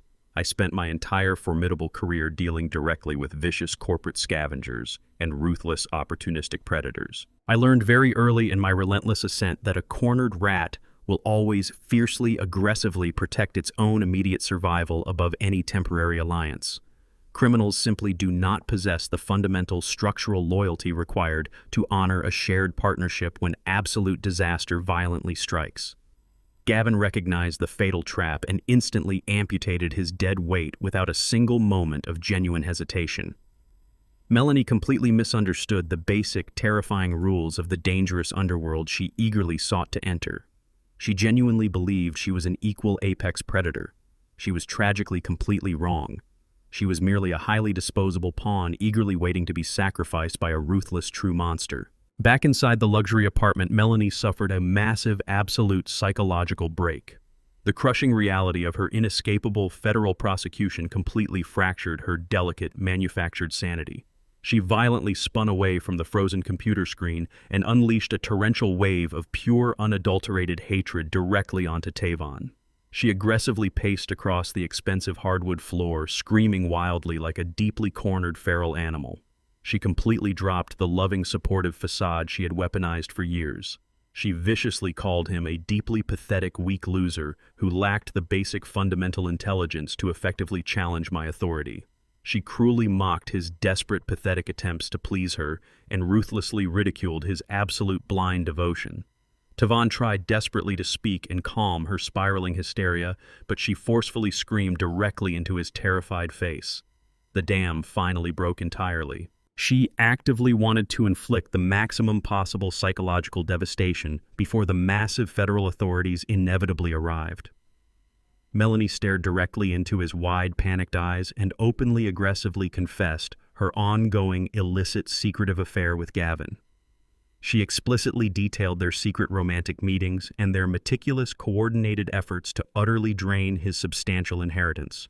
She brutally explained that she had completely faked every single emotional connection strictly to manipulate his access to my vast, deep financial reserves. She screamed that she had never genuinely loved him for a single solitary second. Tavon stood completely physically paralyzed in the center of the large room, staring completely blankly at the absolute ruins of his entire life. I sat alone in the profound silence of my study and composed a single brief text message directed to my son. I demanded that both he and Melanie return to my estate immediately to resolve the catastrophic banking error. I knew the sheer mention of missing money would completely override any lingering domestic warfare currently occurring inside their apartment. 10 minutes later, the heavy iron gates of my driveway swung open. Their luxury sedan sped up the paved incline and violently jerked to a halt. The heavy oak front door flew open before I even reached the foyer. Melanie stormed into my home like a rabid animal. Her pristine designer clothes were completely disheveled, and her eyes burned with absolute unhinged fury. Tavon trailed several feet behind her. His face was entirely hollow, drained of all color and emotion after surviving the brutal psychological execution she had just inflicted upon him. Melanie completely ignored her husband and marched directly into my personal study. She slammed her manicured hands down onto my mahogany desk and demanded absolute financial compliance. She screamed that my archaic banking institution had maliciously frozen her legitimate transfer.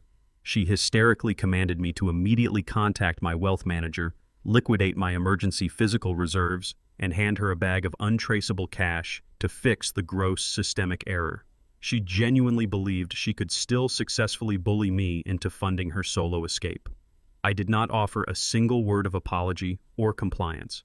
I calmly opened the top drawer of my desk and retrieved a thick manila envelope. I pulled out a stack of high-resolution 8x10 photographs provided directly by Harvey's surveillance team. I fanned the glossy images across the smooth wooden surface. The photographs explicitly showcased Melanie and Gavin entering the luxury downtown hotel. They documented their intimate embraces on the private balcony. They perfectly captured the deceitful daughter-in-law pressing her lips against the fleeing criminal. Melanie's furious screaming instantly stopped, Her jaw dropped open in absolute horror as her eyes rapidly scanned the undeniable visual proof of her illicit affair.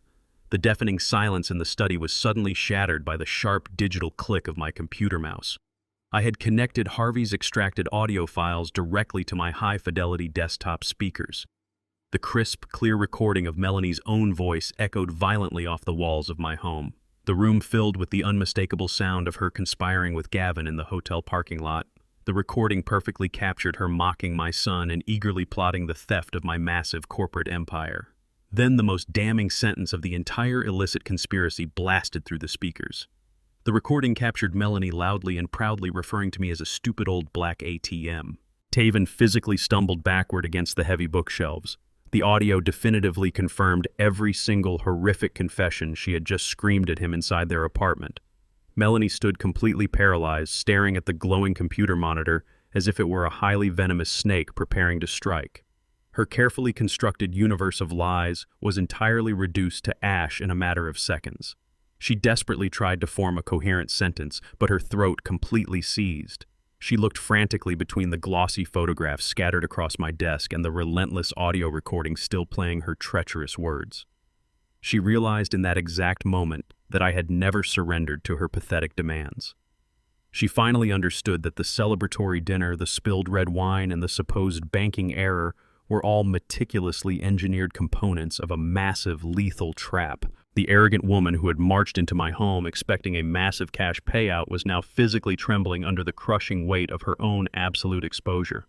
I reached forward and calmly paused the audio playback. I looked directly into her wide, terrified eyes and allowed the heavy, suffocating reality of her permanent destruction to settle over the room. I had systematically stripped away every single layer of her deceit. I watched the arrogant mask finally slide off her face permanently. She was entirely exposed as a vicious, manipulative fraud. I possessed absolute total control over her rapidly crumbling reality now. I remained perfectly still behind my heavy desk and stared at the shivering woman. I opened my mouth and slowly repeated her vile insult word for word. I called myself a stupid old black ATM. I did not raise my voice or inject a single ounce of anger into my delivery. My tone was entirely devoid of all human emotion. I spoke with the terrifying absolute coldness of a seasoned executioner finalizing a sentence. I have spent my entire adult life navigating the treacherous, deeply prejudiced waters of the commercial construction industry. I have endured decades of vicious racial slurs, systemic discrimination, and relentless attempts to violently dismantle my hard-earned legacy by arrogant individuals who believed my skin color equated to intellectual weakness. I learned incredibly early in my career that displaying emotional pain in the face of a bigot only feeds their toxic sense of superiority. I learned to convert their vile hatred into cold, calculating, unstoppable momentum. I completely absorbed her racist poison and weaponized it to execute her total financial annihilation. The sheer impenetrable coldness of my delivery instantly evaporated the last remaining traces of Melanie's arrogant vanity. She looked at my emotionless face and finally recognized the absolute monster I become when my family is threatened. Her manufactured courage completely disintegrated into pure, unadulterated terror. She realized I was not a fragile target. I was the absolute architect of her total physical demise. She panicked. Melanie physically backed away from my desk until her shoulders hit the heavy wooden door frame. She was completely cornered and entirely stripped of her primary international escape route. The federal authorities were aggressively hunting her, and her criminal lover had cowardly abandoned her to save himself. She frantically searched the room for a viable exit strategy, and her desperate eyes instantly locked onto Tavon. She realized she possessed exactly one final, highly destructive weapon remaining in her entire arsenal. She violently pivoted away from me and unleashed her absolute wrath directly onto her shattered husband. She sneered at his pale, tear-stained face with unfiltered, sickening malice. She loudly declared that she was officially filing for divorce the very second the courthouse doors opened tomorrow morning. She aggressively swore to drag him through the most vicious, agonizing legal battle in the history of the city. She ruthlessly promised to legally strip him of half his current assets, heavily leverage his future earnings, and completely annihilate his remaining professional reputation. She coldly stated that she would bleed him entirely dry in civil court to desperately fund her own criminal defense. Taven stood completely physically paralyzed against the heavy dark bookshelves. He lacked the basic emotional fortitude to process this final devastating betrayal. He was actively watching the woman he deeply loved transform into his ultimate destroyer. He remained entirely mute while the ruthless parasite prepared to permanently consume his remaining financial life and destroy him absolutely without any genuine human mercy. Tavin remained completely frozen against the heavy, dark bookshelves. He was incapable of processing the sheer magnitude of the venom Melanie had just spewed into his face. He stared at the woman he had blindly worshipped and finally saw the absolute void behind her pristine designer exterior. Melanie panted heavily in the center of my study. Her chest heaved as she proudly admired the total psychological devastation she had inflicted upon her husband. She firmly believed she still possessed the ultimate trump card. She genuinely thought her vicious threat to legally strip him of half his wealth in civil court provided her with a final impenetrable layer of financial security. She assumed the marriage laws of this state would automatically guarantee her a highly lucrative severance package regardless of her impending federal prosecution. She prepared to unleash another torrent of cruel insults to cement her absolute dominance over my broken son. The heavy wooden door of the study clicked open. Simon stepped out of the long, dark hallway and walked calmly into the brightly illuminated room. My attorney moved with the silent mechanical precision of a man who dealt exclusively in absolute, undeniable facts. He did not acknowledge the intense, suffocating emotional trauma saturating the air. He walked directly to my mahogany desk and placed a thick leather-bound folder precisely in the center of the smooth surface. Melanie stared at Simon with intense, furious confusion. She demanded to know who this man was and what he was doing inside my private residence. I ignored her, completely frantic, shrieking. I looked directly at Tavon and instructed him to step forward and examine the specific legal document resting inside the leather folder. Tavon slowly peeled his trembling body away from the bookshelves. He walked toward the desk with the unsteady gait of a deeply wounded animal. He looked down at the freshly printed paperwork. He instantly recognized his own frantic, jagged signature scrawled desperately across the bottom line. It was the exact deadly promissory note he had blindly signed inside the violent underground club less than 2 hours ago. Simon cleared his throat and addressed the room with absolute, chilling clarity. He explicitly informed Tavon that his massive illicit debt was no longer held by the notoriously violent local criminal syndicate. Simon calmly explained that an anonymous, heavily capitalized shell corporation had aggressively purchased the entire exorbitant promissory note at a staggering premium. The ruthless loan sharks were entirely removed from the equation. They had eagerly accepted the clean, untraceable cash and permanently transferred total legal ownership of the deadly contract. Simon looked directly at Melanie and delivered the ultimate devastating financial revelation. He stated that I was the sole uncompromising owner of the anonymous shell corporation. I was now Tavon's absolute exclusive creditor. Melanie scoffed loudly and aggressively crossed her arms over her ruined white blouse. She mockingly declared that my corporate maneuver changed absolutely nothing regarding her impending divorce settlement. She arrogantly screamed that she was legally entitled to exactly half of Tavon's entire domestic estate. She demanded Simon run the specific calculations and prepare her massive payout. Simon did not flinch. He pulled a single sheet of paper from the leather folder and read the brutal, inescapable mathematics out loud. He methodically listed Tavon's current liquid assets, his basic retirement accounts, and the estimated equity in his luxury vehicles. He then juxtaposed those positive assets against the staggering principal and massive accumulating interest attached directly to the illicit syndicate loan I now legally owned. The final calculation was a massive, devastating negative number. Tavon's entire net worth was profoundly, deeply submerged in crushing, insurmountable debt. Simon looked directly into Melanie's wide, terrified eyes. He informed her that she was absolutely welcome to file her vicious divorce proceedings tomorrow morning. He explicitly explained that family court dictates the equal distribution of both assets and liabilities acquired during the marriage. She was aggressively demanding exactly half of a massive negative number. She was legally entitled to absolutely nothing. I watched the profound realization strike her mind completely. She had arrogantly weaponized the sacred institution of marriage to successfully extract maximum profit. Half of nothing is absolutely and permanently simply nothing. I remained seated behind my massive desk and watched her entire carefully constructed universe actively, violently collapse. The arrogant superior smirk completely slid off her pale face. It was instantly replaced by a stark, visceral realization of her own permanent financial doom. She was entirely physically trapped inside a perfectly executed legal cage. She stared at the unyielding mathematical reality printed in black ink on Simon's crisp white paper. There was absolutely no room for pathetic emotional manipulation or theatrical tears tonight. There was absolutely no space left for her desperate lying pleas or her vicious screaming demands. There was only the brutal, inescapable mathematics of absolute severe consequence. I built my massive legitimate construction empire entirely on the unforgiving principles of solid mathematical reality. The concrete foundations of towering skyscrapers do not negotiate with gravity. Steel beams do not emotionally compromise with hurricane winds. The physical universe operates strictly on the absolute permanent laws of undeniable consequence. I applied those exact same structural principles to this devastating familial conflict. I patiently calculated every single variable. I accurately predicted her intense selfish greed and her overwhelming arrogance. I successfully engineered a flawless trap utilizing her own profound lack of basic human loyalty. She willingly drove my son into the dark abyss to secure her wealth.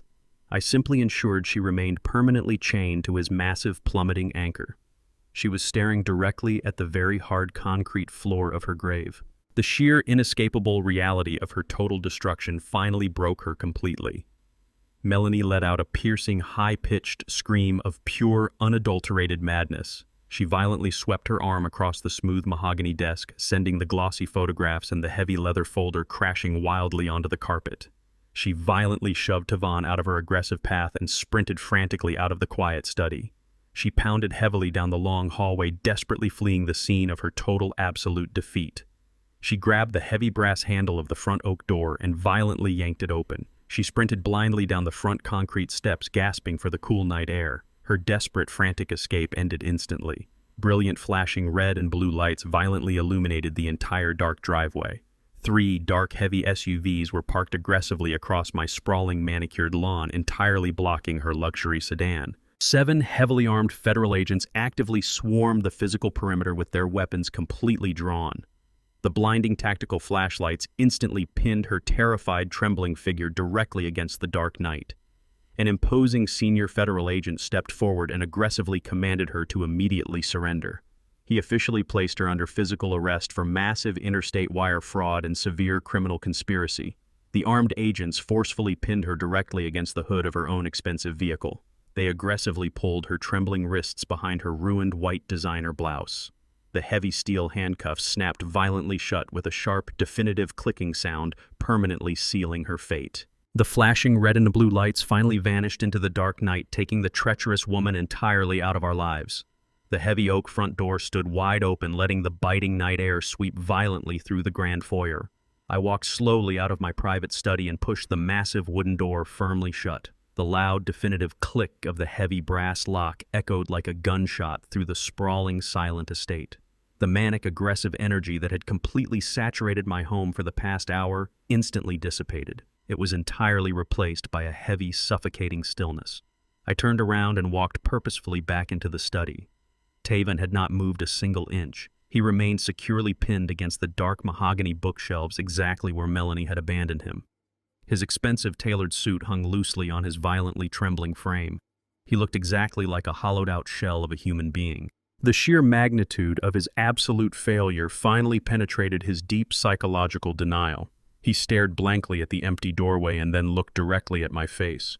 His lower lip quivered uncontrollably. His knees suddenly gave out entirely. Tavon collapsed directly onto the polished hardwood floor. The loud, hollow thud of his bones hitting the solid wood punctuated the absolute silence of the room. He buried his pale face in his shaking hands and began to weep openly. It was not the quiet, dignified crying of a man experiencing profound, necessary grief. It was the loud, ugly, visceral sobbing of a terrified, helpless child who had just actively shattered his entire world. He crawled slowly across the expensive Persian rug on his hands and knees. He stopped directly in front of my desk and looked up at me with bloodshot, swollen eyes. He begged loudly for my absolute forgiveness. He pleaded with me to understand exactly how thoroughly she had manipulated his fragile mind. He stammered frantically, trying to eagerly justify his treasonous actions by explicitly blaming her relentless psychological abuse. I did not interrupt his pathetic, desperate confession. I simply let him speak until his weak voice cracked and completely failed. He finally stopped making hollow excuses and addressed the massive, terrifying reality currently crushing his chest. He addressed the violent syndicate debt. Tavon finally realized that the immediate criminal threat was entirely gone, but the extreme financial devastation remained entirely intact. He knew that my anonymous shell corporation now legally owned his entire future. He gripped the polished edge of my mahogany desk with stark white knuckles. He begged me for immediate total financial salvation. He pleaded with me to completely erase the massive promissory note immediately tonight. He frantically argued that since I was the sole exclusive owner of the debt, I could simply dissolve the deadly contract with a single stroke of a pen.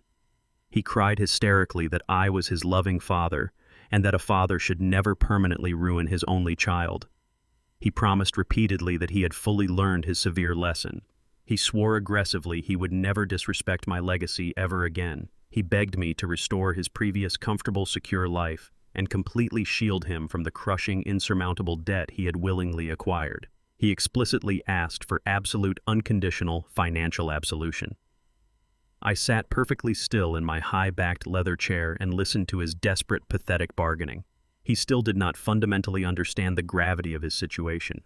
He genuinely believed that warm tears and empty apologies could magically instantly erase the brutal, unforgiving mathematics of consequence. He still expected my immense liquid wealth to act as a magical permanent eraser for his colossal, profound failures. I leaned forward and placed my heavy hands flat on the desk. I looked directly down into his desperate, tear-stained face. I explicitly informed him that the massive debt was not a temporary illusion. I told him the anonymous shell corporation was a ruthless, legally binding entity, and the extreme promissory note was an absolute enforceable contract. I stated with crystal clear precision that I would not erase a single solitary cent of the massive principal or the extreme 30% premium I had explicitly paid to save his physical life tonight. The massive debt was entirely real, and the heavy, brutal burden belonged exclusively, permanently to him. I watched his eyes widen in pure, absolute horror as my cold, unyielding words finally shattered his last remaining pathetic illusion of unearned, effortless rescue. He sobbed loudly again. I did not reach across the desk to help my son up from the hardwood floor. I offered absolutely no physical comfort to soothe his profound emotional agony. I remained entirely motionless and simply watched him writhe in the intense pain of his own making.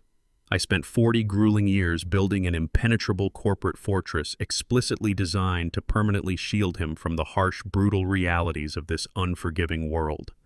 I actively prevented him from ever experiencing the intense, burning sting of severe physical labor. I deliberately blocked him from ever feeling the desperate, crushing weight of genuine financial panic. I wrongly believed that isolating him from extreme hardship was the ultimate expression of profound fatherly love. My relentless protective instincts had directly manufactured his fatal inherent weakness. True power is never forged in the soft, comfortable shadows of inherited immense wealth. True strength is only ever violently extracted from the absolute lowest points of human desperation. I had aggressively deprived my only son of the necessary brutal failures required to forge a highly resilient mind. I finally recognized that authentic, unconditional love is incredibly dangerous. Unconditional love requires the supreme, agonizing discipline to actively watch your own flesh and blood suffer immensely. True love strictly requires allowing the intense fire of pure, unfiltered pain to aggressively burn away the weakness and violently carve out the necessary permanent lesson. I stared at him completely silently and waited for him now. I opened my bottom desk drawer and pulled out a cardboard box. I dropped it aggressively onto the floor next to his trembling hands. The top flap fell open, revealing a pair of heavy leather construction work boots. I pulled a single sheet of paper from my pocket and dropped it directly onto the boots. I informed Tavon that the paper outlined a strict, non-negotiable manual labor repayment schedule. He was permanently stripped of his lucrative executive position inside my corporate headquarters. He would begin working tomorrow morning at dawn on my most physically demanding construction sites as a standard entry-level manual laborer. He would earn the bare minimum legal wage for his physical efforts. Every single dollar he generated beyond his basic starvation survival needs would be aggressively garnished and immediately applied directly to his massive syndicate debt. I coldly stated he would carry concrete and haul steel beams until the entire principal and every cent of the 30% premium was repaid in full. True respect must be violently rebuilt entirely from the harsh, unforgiving dirt up. I did not wait for his tearful, pathetic response. I turned my back on my broken son and walked slowly out of the study. I stepped onto my back porch and inhaled the cool night air. I reached into my pocket and retrieved a cigar. I struck a match and watched the bright orange flame illuminate the darkness. I inhaled the rich smoke and embraced the absolute unbroken peace. If you believe that character is forged through struggle and that true respect must be earned, subscribe to our channel and join our community of storytellers. Share this video with someone who needs a reminder that the path to redemption starts with taking full responsibility for one's actions. Let us know in the comments, would you have shown mercy, or do you agree that some lessons must be learned the hard way? Your feedback drives us to create more content that challenges and inspires. Subscribe today and never miss an update on our journey to mastering the art of storytelling.